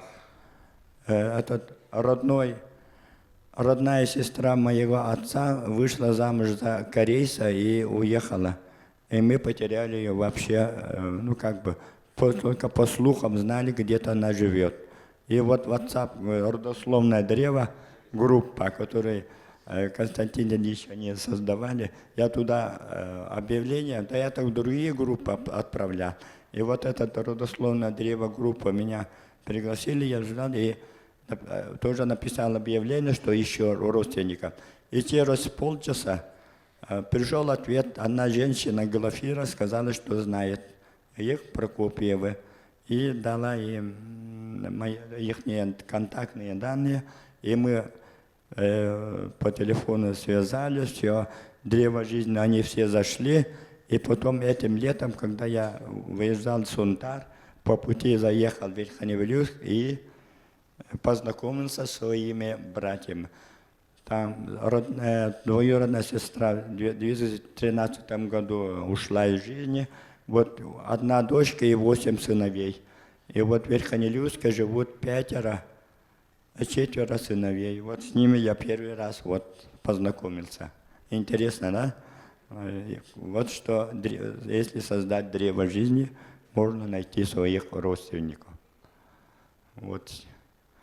Так вот в Сунтаре организовали презентацию, установили вот эту туричу, и вот у нас как бы идет презентация книги. Вот мой двоюродный брат Борис Егорович, который тоже в создании книги сделал многое, он введение все написал, все, тоже советуя с ним, мы сделали книгу. Так. И вот еду в Тенке, это колыбель наших предков, они оттуда, все родом. И вот устанавливаем древо. Вот. Поэтому наши предки очень, наверное, обрадовались, увидя сверху, что их так почитают. И очень, это по якутским поверьям, это нам очень помогает. И в этом году я лично почувствовал это. Вот уже сейчас внизу стоит, вот вчера поставили.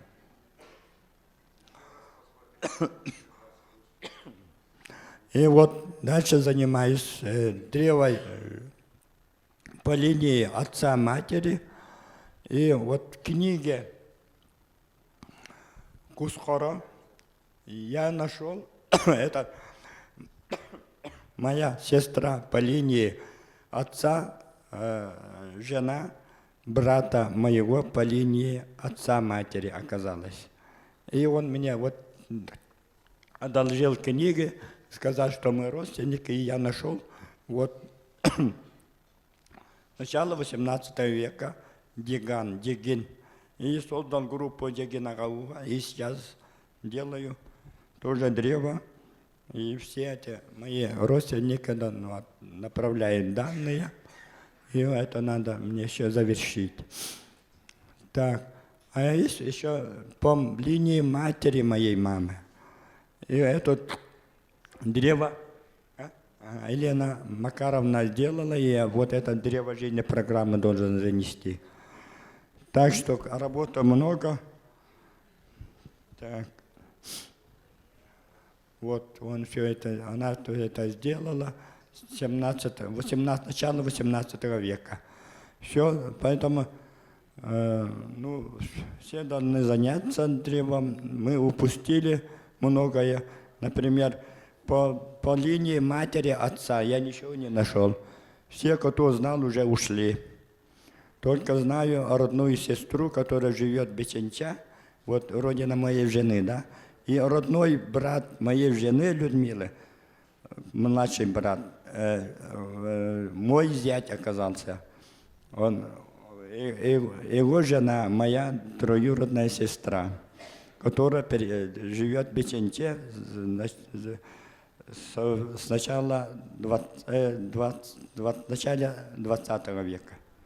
Так что мир круг тесен. Ладно, спасибо за внимание. Вот, посмотрели, как люди пользуются древом жизни Дмитрия Александровича. И вот хочется сказать, что сейчас у нас выступит еще вообще уникальный человек, да? Николай Васильевич Николаев, Усмайского улуса, краевед.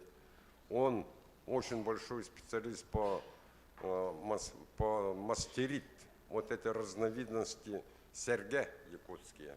И каждая серьга у него, это имеет свой смысл. Мне как-то стыдно было, он мне показывал во дворе в своем дворе вот эти серьги, и настолько он глубоко знает значение вот этих серьги, да, а я, понимаете, как-то мне стыдно было, якуту. И теперь он очень многосторонний краевед, посмотрели бы, какой у него музей. Но правда, Балаган музей. И вот вы ему Усмайские помогли бы. И вот стыдно вот мне смотреть Улусный музей по сравнению с Николаем Васильевичем. Это один человек такой музей сделал. Вот сейчас, как говорят, с кем поживешь, с того и наберешься. Наши старожилы, вот, хоть ямщики, да, вот и у Николая Васильевича тоже вот эти связи есть. Межродовая связь у нас вся одна. И вот наши старожилы, вот как сегодня говорили, да, которые с 17 века с нами жили, они тоже активно начали заниматься своим родословием. Вот Нерюнгринский Алданский район, да, вроде бы как не очень, да, якутский, но с корнями, с российскими. Вот в этом году мы с редакцией Каскил туда съездили. Понимаете, сколько ребят там участвовало? Мы даже ахнули, как говорится, и очень хорошо подготовленные, и очень хорошо знающие. Они не читают вот так свою родословную, а именно рассказывают. Поэтому сейчас слово передадим Николаю Васильевичу, товарищи, придерживаемся регламента. Николай Васильевич, пожалуйста. Приветствуем. Уважаемый Усмайского гражданин.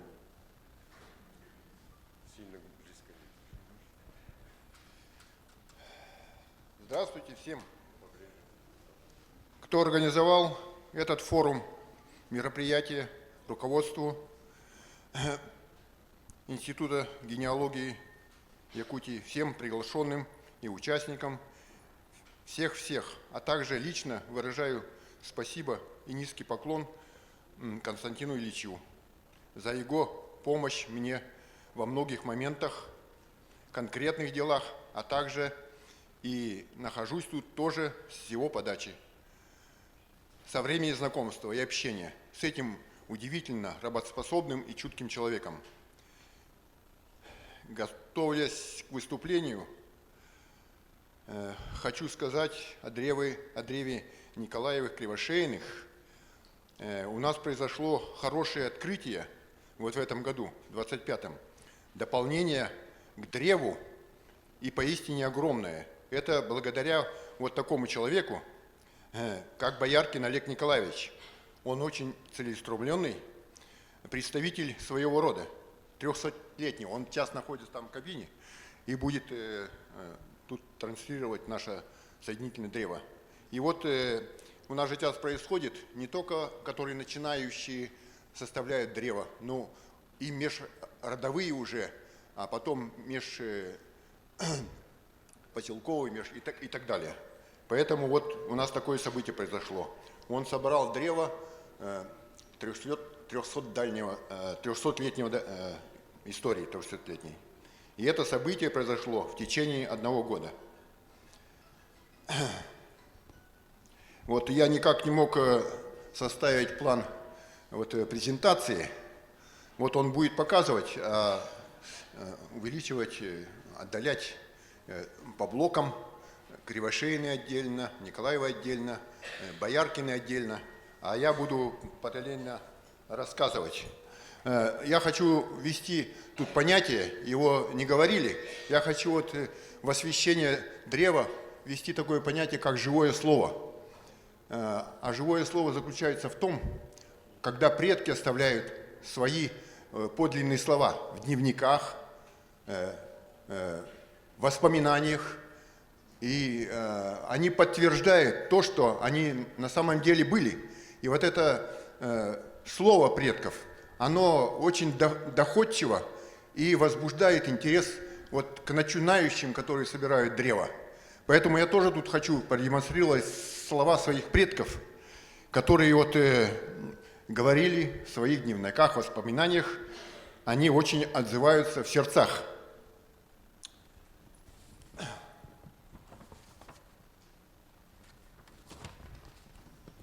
Ну, у нас так сложилось, что наши Николаевы пришли из далекого города Николаева. И они прошли тоже через весь путь России, в Якутии побывали, на Амуре побывали, потом побывали опять в Якутию, то есть и обосновались в селе Павловское. И это был, между прочим, центр старообрядчества Павловское. Ну, вы тут уже напоминали, что вот наше государство, почему оно так долго и упорно собирает вот это все? Потому что сколько было революций, сколько катастроф, сколько переселений. И вот это все наложило на нас вот это наслоение. Потому что как мы можем относиться, когда гражданская война была, Отечественная Великая война, когда верующих ссылали, уничтожали, убивали, уничтожали архивы, а теперь должен собрать какой-то человек своего рода, это все выскрести откуда-то, узнать. Поэтому это очень трудно. И отношение к своим предкам тоже трудное. Потому что же, видите, брат на брата шел, отец на отца. Но я так считаю, что к этому нужно относиться спокойно. И ко всем противоборствующим сторонам относиться ровно, без всяких эмоций. А вот эмоции должны быть. Мы же решили национальный вопрос. У нас смешанные браки испокон веков. Вот мы, потомки своих родителей, которые жили здесь совместно с якутами, венками. Вот тут говорят якуты, но на самом деле вот есть страница истории Якутии, там есть карта, и расчерчена она национальными, житием национальных меньшинств. Их 87. Представляете? 87 национальностей в Якутии жило. А якуты в центре. Вот Якутии. Но они оказались очень умными. Это очень умный народ. И вот мы, скрестясь с якутами и венками, национальный вопрос решили. У нас межнациональные браки. Все. Всякий национальный вопрос отпал просто. Сам собой. Вот и все.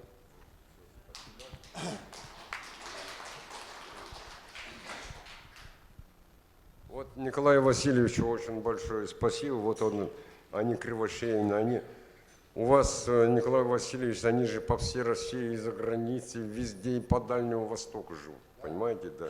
И вот они костяк нашей межродовой связи, понимаете, да? Очень спасибо большое, Николай Васильевич, что вы из такой дали приехали. Письменную вот это потом вы нам перешлете, мы обязательно вот это...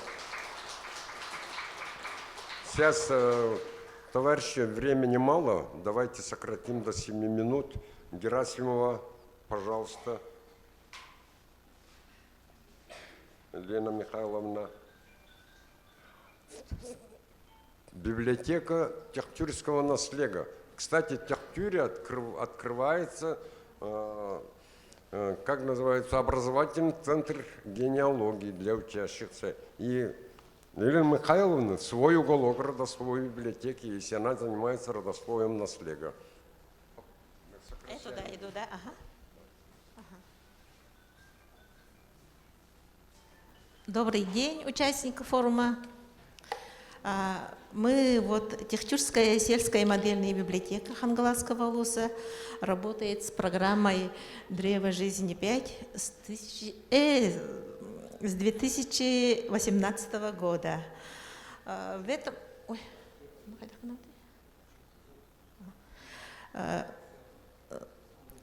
В том же году библиотека при поддержке администрации «Мой тяхтюрский наследие» провела круглый стол, в котором участвовали краеведы, администрация, школьники, учителя, представители родов наслега. Краеведы рассказали о значении родословной и как работать с архивными документами. Школьники заполнили свои генеалогические древа. Ну, там они всего-то там 3 поколения сделали. И вот такие вот древа сначала нам давали. И в апреле наследственная администрация при поддержке депутатов муниципального образования купила в библиотеке программу «Древо жизни 5». «Древо жизни 5». И наша библиотека в течение года отчитывалась перед депутатами, какую работу она проделала по этой программе. Первые данные в программе были внесены по хозяйственной книге. Нам эта администрация любезно предоставила эти данные. И на первых порах я так разогналась, что это сразу 800 человек туда внесла, да? Потом наша библиотека находится в здании МФЦ, там находится почта, пенсионеры получают свои пенсии там, и буквально я их звала в библиотеку, и они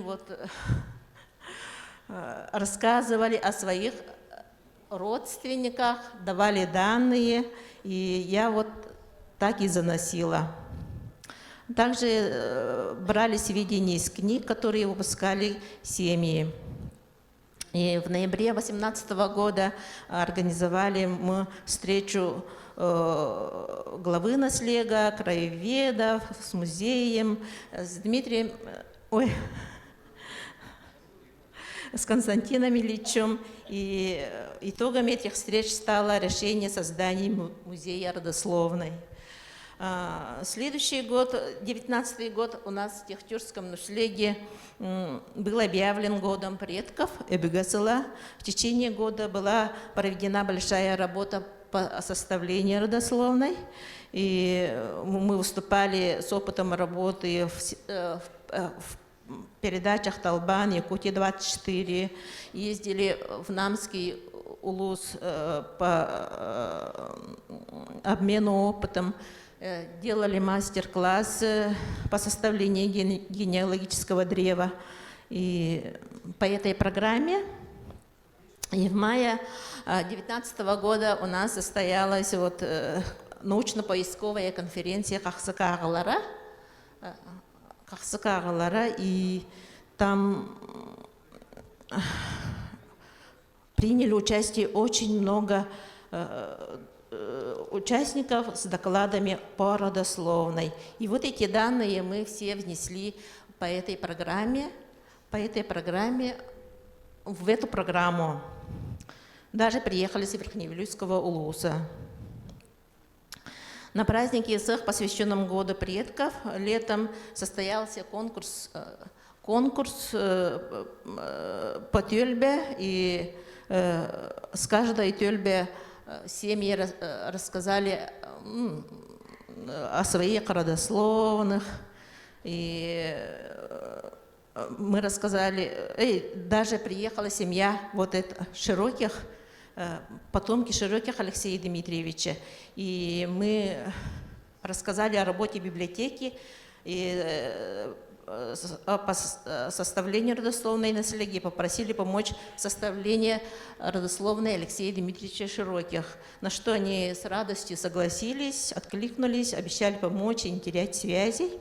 И осенью в местности Хахсык они тоже приезжали, приезжали, и мы им дали составленную программу «Древо жизни».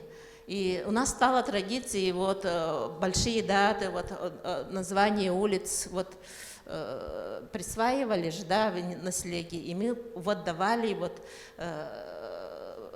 родословные этих людей. В данное время Тяхтюрская библиотека внесла в программу «Древо жизни» свыше 2754 записей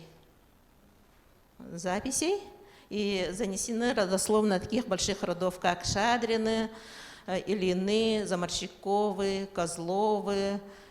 И вот дальше вот наша работа ведется, продолжаем работать.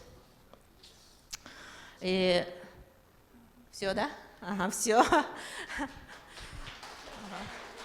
Спасибо.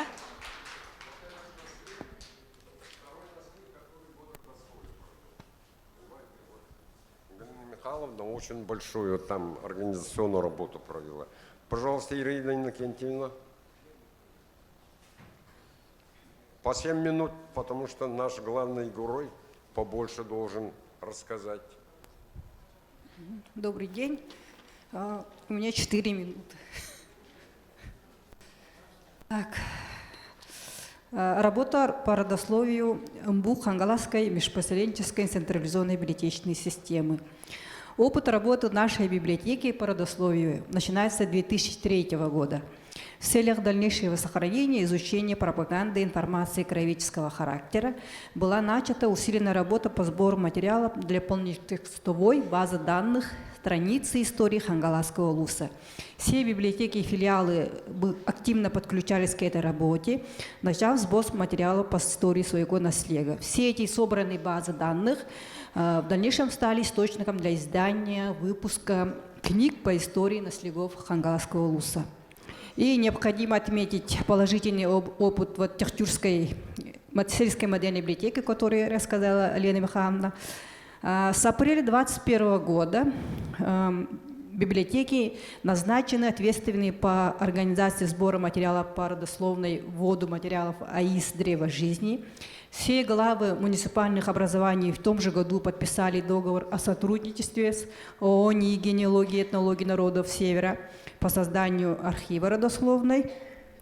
Кроме этого, генеральный директор Немигунского хлебозавода Нестеров Вячеслав Анатольевич оказал финансовую помощь в приобретении и установке электронной программы «Древо жизни» по 2 программы 24 филиалам, всего 48 программ.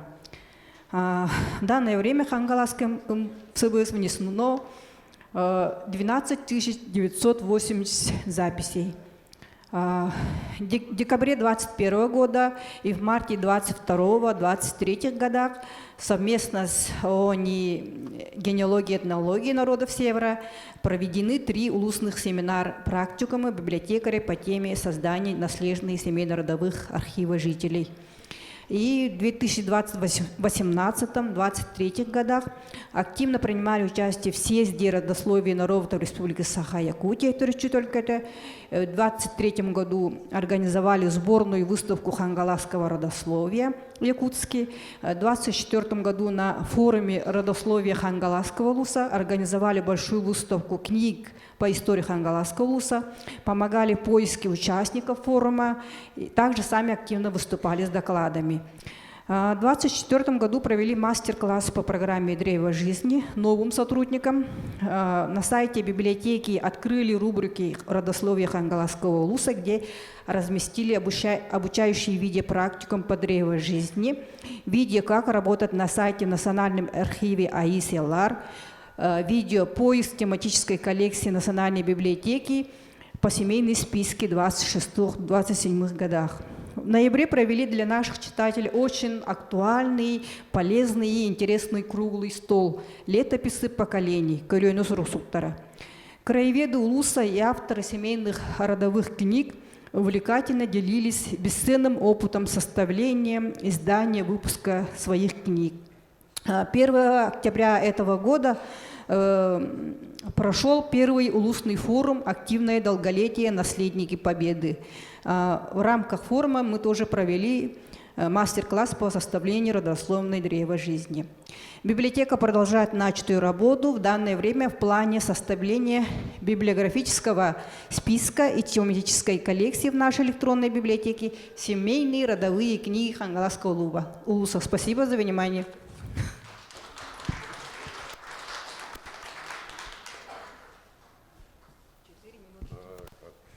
Как видите, Хангалайский улус очень большую работу ведет.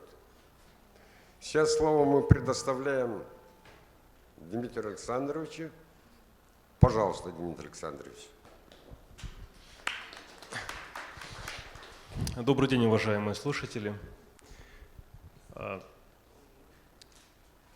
Вы на самом деле очень большие молодцы, потому что вот по нашим данным у нас в стране активно интересуются своей генеалогией, историей своей семьи примерно 3-5% населения. Именно те, кто не говорят о том, что это правильно, нужно, а именно те, кто занимаются, строят свое древо, пополняют его, конечно, у вас процент гораздо больше. Я, к сожалению, вот в этот раз у нас нет возможности провести такой мастер-класс, показать, да, вживую, как это было на съезде в 2023 году, живую работу с программой. Сначала я покажу презентацию. Презентация в ней кратко в целом о программе и подробно о версии 6, которая вышла в этом году. И затем, если время останется, я смогу ответить на какие-то вопросы. В этом году мы открыли IT-компанию. Теперь я не только разработчик, но и генеральный директор ООО «Генери», которая сейчас занимается разработкой программы «Древо жизни». Где пульт? Утащили.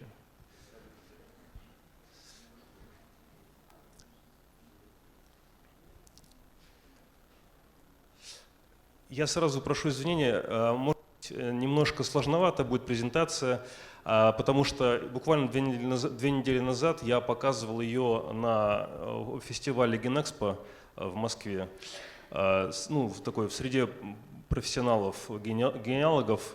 Но вкратце я буду объяснять, показывать. Значит, тема презентации была сравнение онлайн и офлайн приложений в плане именно генеалогии. Мы все привыкли уже на самом деле к онлайн-сервисам, да? Это удобно, мы заходим через телефон, через компьютер, и наши данные, вот они как бы всегда у нас под рукой. В этом случае и данные, и приложения находятся где-то в облаке на серверах разработчика. А у нас на компьютере только программа браузер, да? И мы заходим через браузер и работаем с нашими данными. А в случае офлайн-приложения, как «Древо жизни», у нас и программа, и сами данные наши, они хранятся на ваших компьютерах. Обмен данными возможен или через облако, или через компьютер, но самая главная ценность – это наши данные, ведь правильно? Это не просто персональные данные, это то, что мы собираем годами, десятилетиями. И в данном случае, в случае онлайна, мы полностью доверяем наши данные владельцам этого онлайн-сервиса. То есть они разрабатывают какие-то политики безопасности, они отвечают за сохранность данных, за то, что они никуда не утекут, за то, что вы всегда будете иметь к ним доступ. А в случае «Древа жизни» за сохранность данных отвечаете целиком вы. И я считаю, вот я лично предпочитаю самому отвечать за свои данные, делать копии этих данных. Программа, я напоминаю, что об этом сообщает, что необходимо сделать копию, сохранить ее где-то отдельно от компьютера в облачном хранилище или на переносном диске. Основной принцип программы – это то, что жизнь человека – это последовательность событий. Вот когда вы это понимаете, то работать с программой становится проще. Вот на примере Александра Сергеевича Пушкина, да, здесь прописаны основные события его жизни. Он много путешествовал. Обычно первое событие – это у нас рождение. Последнее событие здесь – это смерть. Но есть и другие события, которые есть после смерти. Например, награждение, захоронение, реабилитация, а у мужчин после смерти может ребенок родиться. Да? Это в программе тоже предусмотрено. И вот такой механизм событий позволяет составлять сложные такие жизнеописания персон.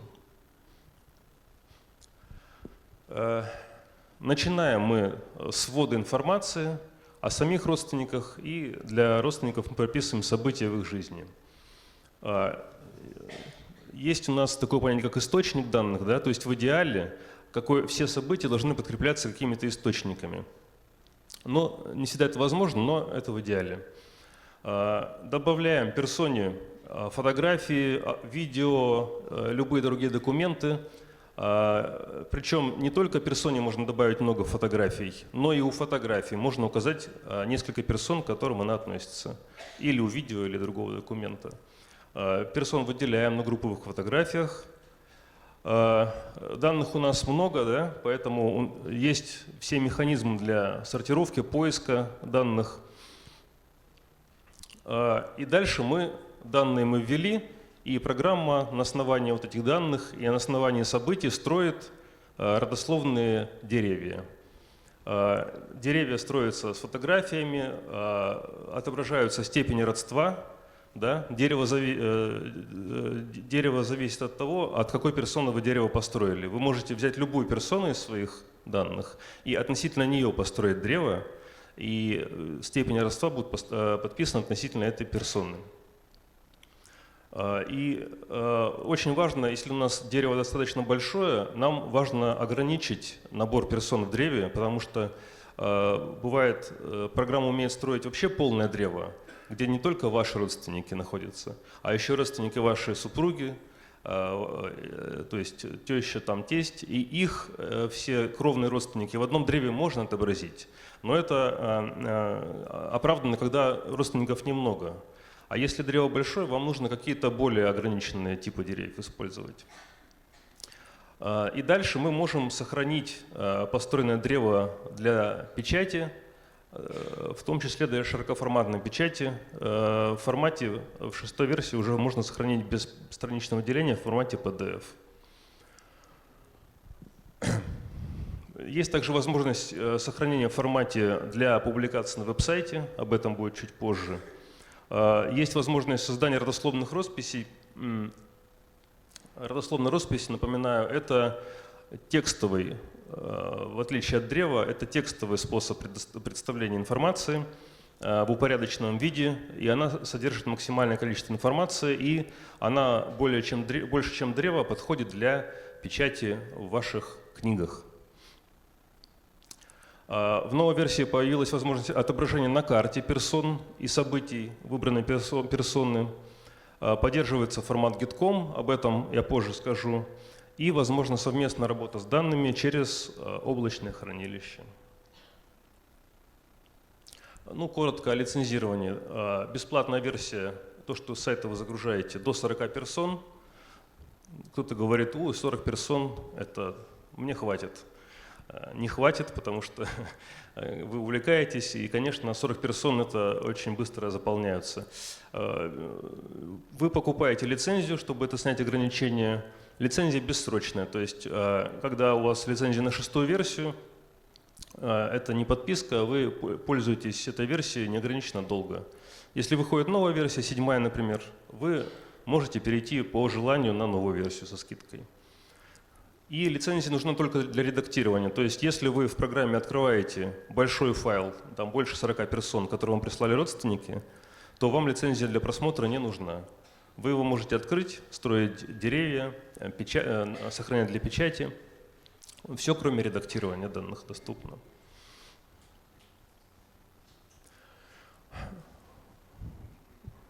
Программа уже имеет большую историю. 23 года в этом году программе. В 2002 году появилась первая версия. Я ее написал для себя, для своих архивов. Но в то же время я одновременно рассчитывал, что это будет продукт для широкого использования. И, кстати, вот первые мои данные личные, моего древа, вводил мой четвероюродный дед, которому, кстати, на тот момент уже было за 80 лет. Основной массив ввел он. Потом, после его смерти, данные перешли моему папе, и теперь уже в 3-м поколении я занимаюсь пополнением данных. Когда данные есть, это уже на самом деле несложно. Человек родился, вы просто занесли, да, его дату рождения, его имя, дети подрастают, вы меняете их фотографии, обновляете. Ну, люди, понятно, женятся, умирают. Это такая небольшая работа, но это все потом перейдет моим детям, да? Это все, как бы, массив этот данных обрастает свежими данными, все держится в актуальном виде. И, как вы видите, у нас в 2005 году вышла версия 6, и вот нижняя строка, да, у нас полностью поменялось наше средство разработки, и то есть для нас это фактически новая программа, написанная с нуля, с использованием самых современных средств разработки, и которая имеет ну, хорошие перспективы для дальнейшей жизни и для развития. Вот. И для нас, я говорю, это революция, а для вас, для пользователей, это такая все-таки больше эволюция, потому что, посмотрите, у нас картинка, в принципе, похожа на 5-ю версию. Меню теперь стало классическим, строка меню сверху, та же панель действий слева, те же вкладки главных таблиц и древа сверху, та же таблица и панель поиска и панель краткой информации. В принципе, все похоже на то, что было в 5-й версии. И у нас появилась версия для системы Linux. Вы знаете, что Microsoft из России ушел, значит, мы Windows постепенно заменяем, ну, в госучреждениях уже активно заменяют, мы, пользователи, пока еще многие на Windows, но появилась для Linux версия древа жизни, и в принципе, если это вас останавливало от перехода на Linux, который является, как вы знаете, бесплатной системой, то вот древо жизни для Linux, которое выглядит совершенно так же, имеет совершенно такой же функционал, как для системы Windows. Мы тестировали на разных системах Linux, в том числе на отечественных сборках. Вот здесь на Astra Linux запущено. Все хорошо работает. В новой версии появилась автоматизация для установки обновлений. Теперь не нужно заходить на сайт. У вас появляется кнопочка «Обновить древо жизни». Вы ее нажимаете, и программа, новая версия загружается и устанавливается на ваш компьютер. То есть это стало проще. Теперь, да, у нас, ну, к сожалению, из версии в версию меняется формат данных, поэтому в новую версию данные нужно импортировать из старой. То есть у вас 5-я версия на компьютере есть, в ней есть данные. Вы устанавливаете 6-ю версию и импортируете данные из 5-й версии. При этом 5-я версия у вас остается, данные все в 5-й версии ваши остаются. То есть таким образом можно просто установить 6-ю версию, попробовать, как это все выглядит, попробовать поработать с ней. И формат 6-й версии все-таки он, я думаю, задержится уже надолго, потому что он уже такой отлаженный и в принципе нас всем устраивает. И вот, несмотря на то, что древо жизни — это офлайн приложение, у нас возможна совместная работа с одними и теми же данными с разных компьютеров. То есть родственники в принципе могут работать и пополнять общую базу через облачный сервис. Но на самом деле, как практика показывает, как бы функция вроде бы как бы востребована, но по сути обычно один человек из родни занимается пополнением. Он как бы знает, что где ему надо дополнить, люди ему, родственники присылают ему данные свои, он их вносит. И, наверное, так все-таки надежнее и правильнее. Но принципиальная возможность такая есть. Есть такой формат, называется GetCom. Он предназначен для обмена данными с другими приложениями и онлайн-сервисами. Возможно, кто-то пользовался сервисом MyHeritage, и вот в конце прошлого, начале этого года у нас был такой массовый исход из MyHeritage, потому что они объявили, что они удаляют аккаунты российских пользователей. И вот благодаря вот этому формату GetCom очень многие люди перешли из MyHeritage в том числе на древо жизни. Ну, у этого формата, он такой старый формат, у него есть свои особенности, и мы пытаемся его адаптировать под разные, как бы вот под MyHeritage, под российский сервис Familio. То есть он такой, как бы, стандарт есть, но при этом он не всегда соблюдается, и мы стараемся максимально сделать максимальную совместимость с разными другими сервисами через этот формат. И вот у нас, наконец, появилась такая возможность, как отображение персон на карте. Персоны отображаются по месту жительства. Если место жительства не указано, то по месту рождения. Вот. Ну да, казалось бы, что проще. Сейчас у каждого второго приложения вот эти есть встроенные карты. Вот. На самом деле оказалось не так просто, потому что мы взяли готовые карты из OpenStreetMap, но выяснилось, что границы государств некоторых на них не те обозначены, неправильные. И названия не на тех языках. Ну, вы понимаете, в связи с последними изменениями границ. Вот поэтому мы взяли базу, их базы, как бы исходные базы этих мест, и вот полностью сгенерировали всю планету вот этими изображениями, уже без границ государств, и сделали надписи населенных пунктов, надпись одна на русском языке, а вторая на языке той страны, в которой населенный пункт находится. Была такая большая довольно-таки работа. Следующая функция, связанная с картами, это отображение событий выбранной персоны на карте. Вот Александр Сергеевич Пушкин, он много путешествовал, и его события отображены вот такими вот, значит, стрелочками, да, последовательность его событий.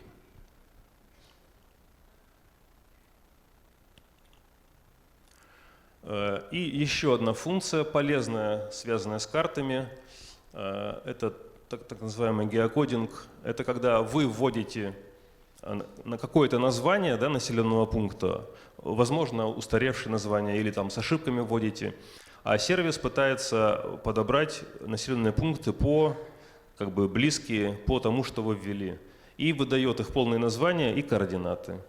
Мы пользуемся, во-первых, двумя сервисами. Сервис Nominatim – это как раз сервис OpenStreetMap. Он охватывает всю планету, но он содержит только места, которые существуют сейчас.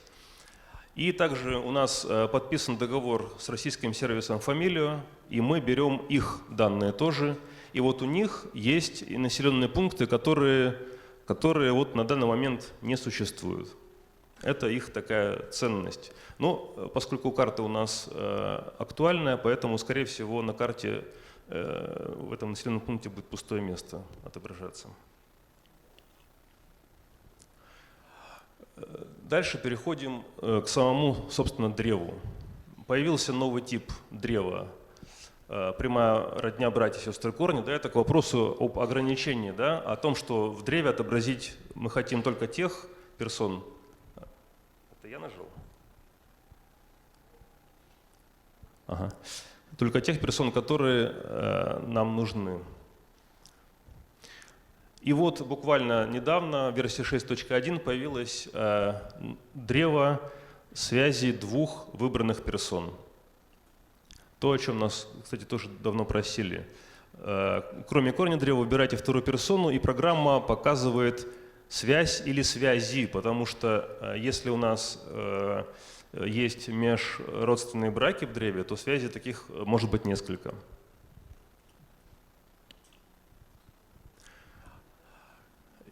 Так, если у вас большое древо, вы знаете, что очень много линий горизонтальных отображается между поколениями. И мы сделали замену таких длинных линий, опция, то есть можно это включить, можно выключить. Замену таких длинных линий вот, стрелочкой и цифрой. И на том конце, да, куда стрелочка показывает, такая же цифра, такая же стрелочка. Щелкая по цифре, мы переходим, дерево листается на нужное нам место. Это позволяет так разгрузить древо, сделать его все-таки более наглядным. Также у нас добавились, смотрите, даты браков между персонами. Если муж и жена стоят рядом, то дат брака и, возможно, если есть дата развода, они отображаются между ними. И цвет линий к супругам у нас теперь тоже отдельно может выделяться. То есть видно, что вот эта вот линия, она пошла к супругу, да? Цвет соответствует. Вот это, да, вообще уже круто. Иван Васильевич Грозный, у него было 8 жен, и в пятой версии у нас тоже была возможность сворачивать ветви, но мы сворачивали только как бы одним движением, мы сворачивали всех детей и всех супругов одновременно. Здесь же можно выбрать и свернуть любую из ветвей. Да, наверх это у нас к родителям пошло, а это вот его 8 жен. И также обратите, пожалуйста, внимание, что здесь у нас двойные степени родства, да, отображены. Это тоже актуально, кстати, не только в древах знати, но и у вас, если есть какие-то дальние межродственные браки, то у вас наверняка тоже в дереве есть вот такие вот двойные или тройные, или там больше степени родства. То есть одновременно он и сын, и шестиюродный брат. И теперь программа это отображает. А ставит программа в позиции, которая ближайшая по родству. То есть он стоит как сын, близко к отцу. Так, мы добавили красоты. Вот у нас такие теперь рамочки есть красивые. Разные типы рамок. Можно выбирать, какую там для корня древа, какую для там, кровных родственников, какую для прямых родственников.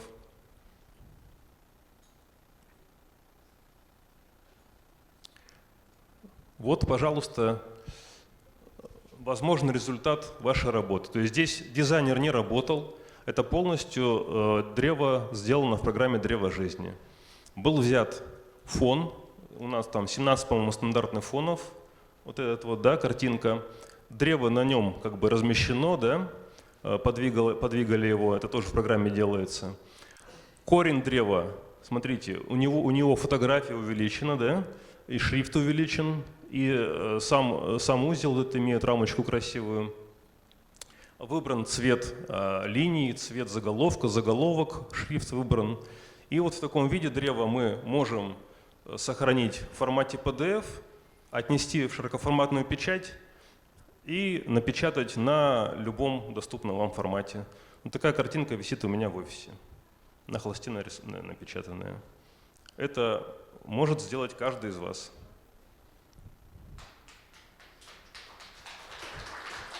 Спасибо.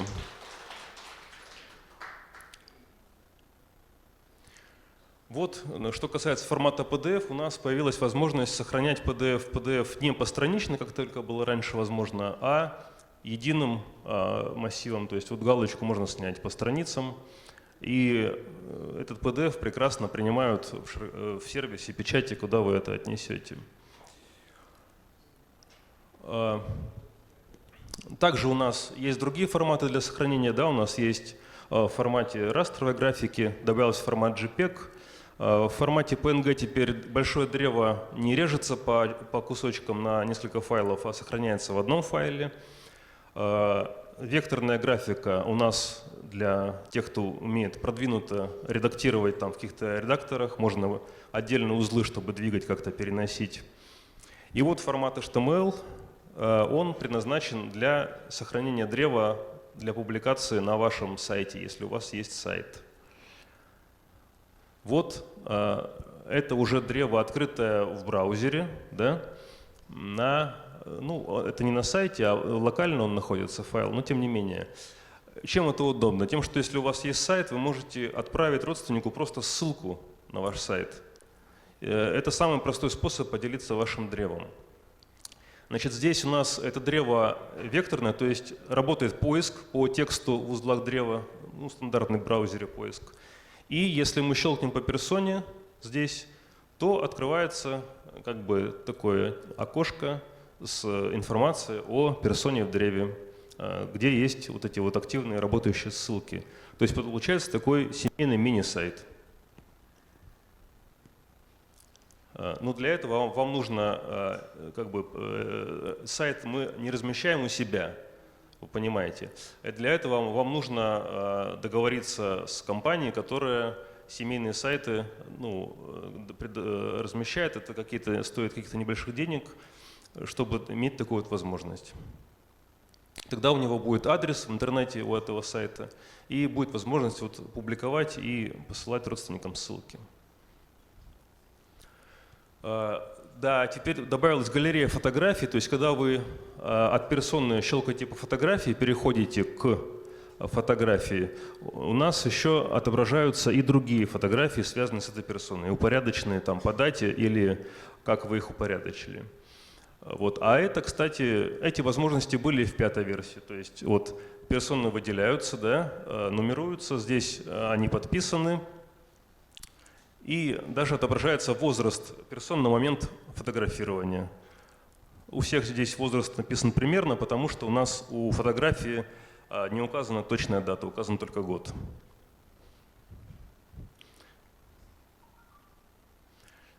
Да, добавили сохранение отчетов в PDF, тоже этого не было. Добавилась таблица, которая теперь называется «Задачи».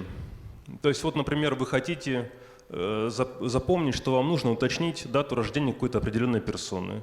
Вы создаете задачу, и эта задача будет отображаться в полном списке задач, и эта же задача будет отображаться у этой персоны в окне ее редактирования на вкладке «Задачи».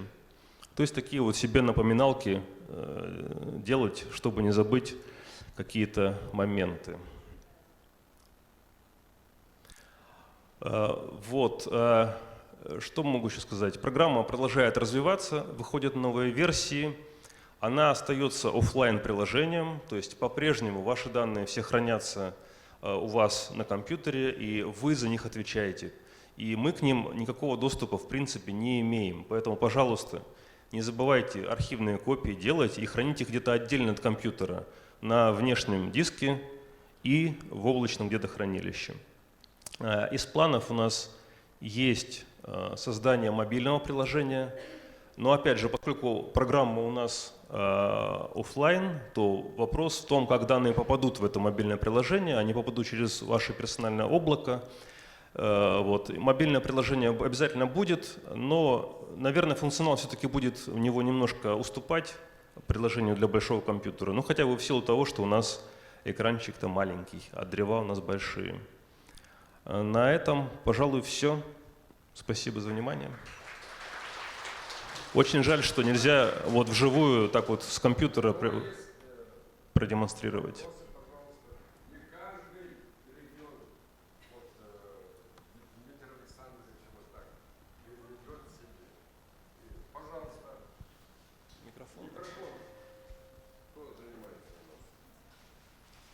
Алло.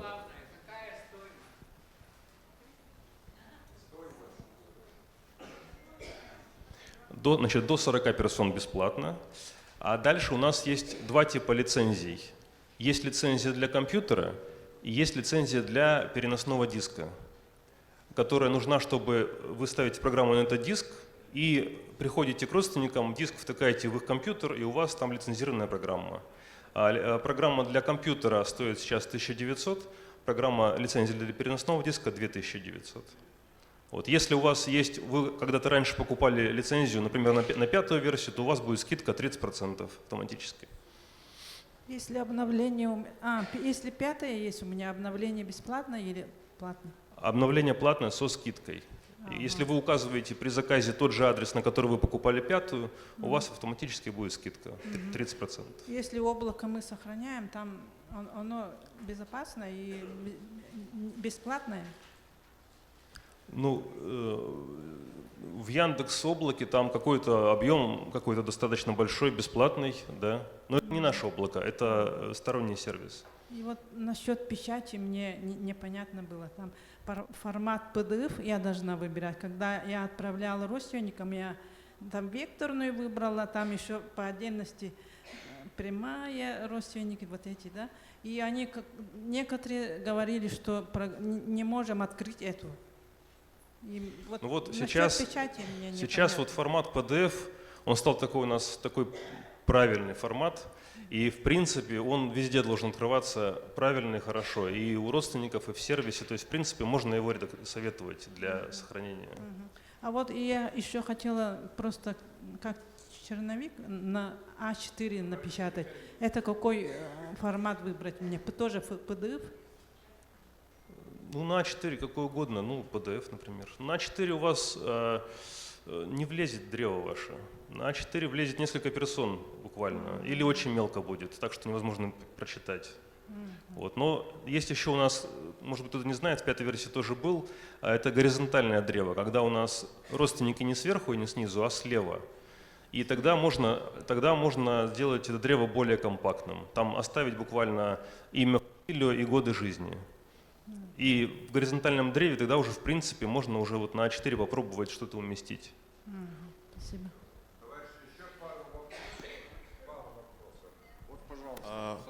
У меня возник вопрос насчет, планируете ли вы интегрировать в программу молекулярную генеалогию, например, вот ДНК-анализы, тест на происхождение и введение их в дальнейшую программу, получается, Дженери, да?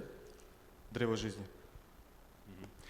Ну да, у нас есть, кстати, популярная сейчас тема вот этой ДНК-генеалогии. У нас, вы знаете, может, кто-то сдавал даже в компании Генотек свои анализы. Кто-нибудь сдавал, кстати, в Генотеке анализ? Я сдавал.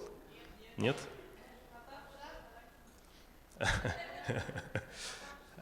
Я сейчас буду рекламировать их. Ну хорошо. Есть компания genotech.ru, известная, большая, у них даже, по-моему, Яндекс в доле там есть. Вы покупаете их тест, они вам присылают пробирку, вы туда, извините, плюете, вот, отсылаете им обратно, они проводят ДНК-анализ, и у вас там на сайте у них будет личный кабинет, и у них там, значит, во-первых, ваше происхождение, да, пути ваших предков, состав ваш национальный по процентам будет указан. Вот, но это такие вещи, на самом деле, там не всегда точно. Но вот то, что я сдавал, у меня совпало с тем, что я знаю про себя, по крайней мере. Вот. Значит, насчет программы и интеграции.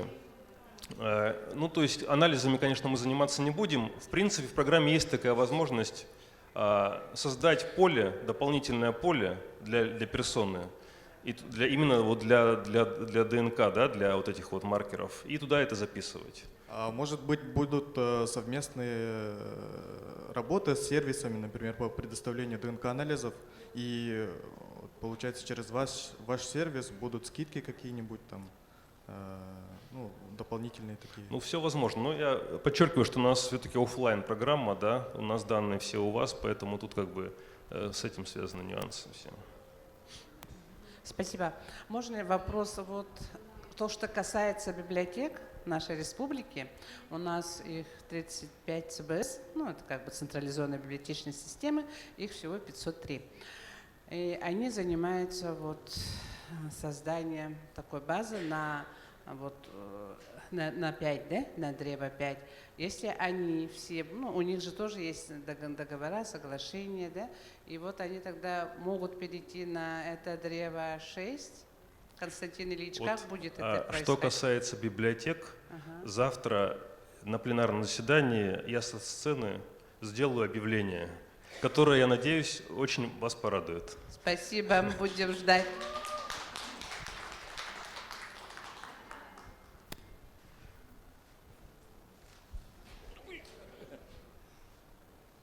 Христофоров. Ну, скорее всего, это по желанию будет, потому что мы люди взрослые и привыкаем к постоянству. И вот древо 6, допустим, даже внешний вид, как сейчас говорят, интерфейс, да? Или как называется? Интерфейс, внешний вид, да. Он изменился. Незначительно. Нет, даже значок изменился. Тоже незначительно. Вот поэтому логотип примерно такой же. Мне бы хотелось, чтобы, ну, пожелание такое, чтобы если один значок выбрали, к которому мы привыкли, пусть и наши дети тоже, этот же значок идет. Нужен хотя бы значок. Ну, значок тот же самый ведь, там фон другой. Там, когда на быстрый доступ нажимаешь, там уже другой значок, типа запятой или что-то такое. Ну вот, логотип, значок версии 5, значок версии 6. По-моему, похож. Вот 5-го, вот это еще туда-сюда стоит. Потому что я начал работать 2008 года, наверное, еще на диске вы распространяли. Вот с диска я начал ставить. И мне кажется, что вот в версии 6 вы потеряли идентичность, то, что вы начали подстраиваться под общие вот эти вордовские и так далее программы, расположение вот этих файлы, ну, сами знаете, Ну, наверное, да? я еще раз говорю, да, что версия 6 — это полностью новый продукт, вообще с нуля написанный на других средствах разработки. То есть нельзя говорить, что мы что-то добавили, что-то убрали. Мы полностью сделали все по-новому. Конечно, всегда это компромисс. Мы понимаем, что нужно сохранить, с одной стороны, преемственность, но с другой стороны, нам нужно как бы использовать современные средства, чтобы программа у нас могла работать вот на разных платформах. Вот на Linux она теперь работает, чтобы мобильные платформы мы могли захватить. Поэтому вот сохранить все целиком, как было, такой возможности нет. Мы все равно делаем как-то на новом каком-то уровне всегда. Допустим, сейчас кнопки вот импорта, экспорта, уже мы потеряли их. Мы привыкли вот до 5-го, как экспортировать, импортировать, и то по записи. То, что вот, ага, после этого, этой операции надо эту кнопку нажать, то есть, ну, люди в возрасте, скажем Значит, так. у нас да, на сайте есть руководство пользователя, подробное достаточно, это раз. Во-вторых, у нас есть форум, где общаются пользователи, задают вопросы, сами на них отвечают. И у нас есть служба техподдержки, которая ответит на все ваши вопросы. Мы, конечно, стараемся быть как можно ближе к вам. И вот в версии 6, там, допустим, когда вот выбрать супруга, брата, сына, она выскакивает, отскакивает. То есть вот когда выберешь функцию, ну, муж, и отец, не муж, а вот сын, а выбрать мать, он выскакивает, долго надо сидеть, вот, чтобы его установить. То есть вот эта функция какая-то недоработанная или что-то такое есть? Ну, это вы мне покажете. Хорошо. Спасибо.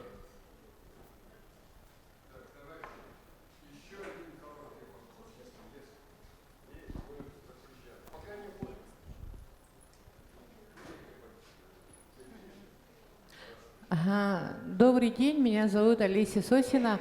С Дмитрием Александровичем мы познакомились в 19-м. Ну, как познакомились? Я впервые услышала про древо жизни в первой конференции, которая проводилась в ДК Кулаковского. Это 6 лет назад. И, получается, я сделала древо в одном компьютере, и у меня компьютер сдох. Вот эти данные как восстановить? Потом все эти годы я всех своих родственников тормошила, данные собирала. Давайте соберем. Ну, как-то они медленно делали. И нашла приложение FamiTail. Вот хочу задать вопрос. Вот как с другими делаете же синхронизацию? Можно оттуда тоже так же сделать? Потому что в этом приложении доступ открыла всем своим родственникам, и за неделю мы 400 родственников, они сами себя, ну, свои данные, живые родственники, сделали, и я хочу это в древо жизни сделать. Мне было лень со всеми общаться, они сами зашли, все сделали, и я хочу сейчас синхронизировать. И поэтому вот версия 6 для нас, наоборот, очень удобная. Я вот услышала сегодня, и мне очень, ну, классно, что синхронизация вот это. И хочу также открыть клуб именно для тех людей, которые делают свои родословные, чтобы мы каждый день утром собирались и друг другу помогали.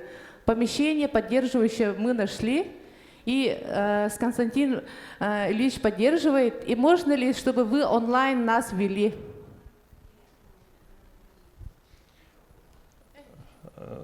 Если в каком-то сервисе у вас есть данные, то если этот сервис поддерживает экспорт данных в формат GitCom, тогда вы там сохраняете в GitCom, в древе жизни вы GitCom импортируете, и все данные у вас в древе жизни. Вот. Но это уже вопрос к этому сервису получается. Так, товарищи, мы, наверное, завершаем. Мы поблагодарим. Сейчас сделаю объявление. Поблагодарим Дмитрия Александровича, что своей собственной персоной у нас.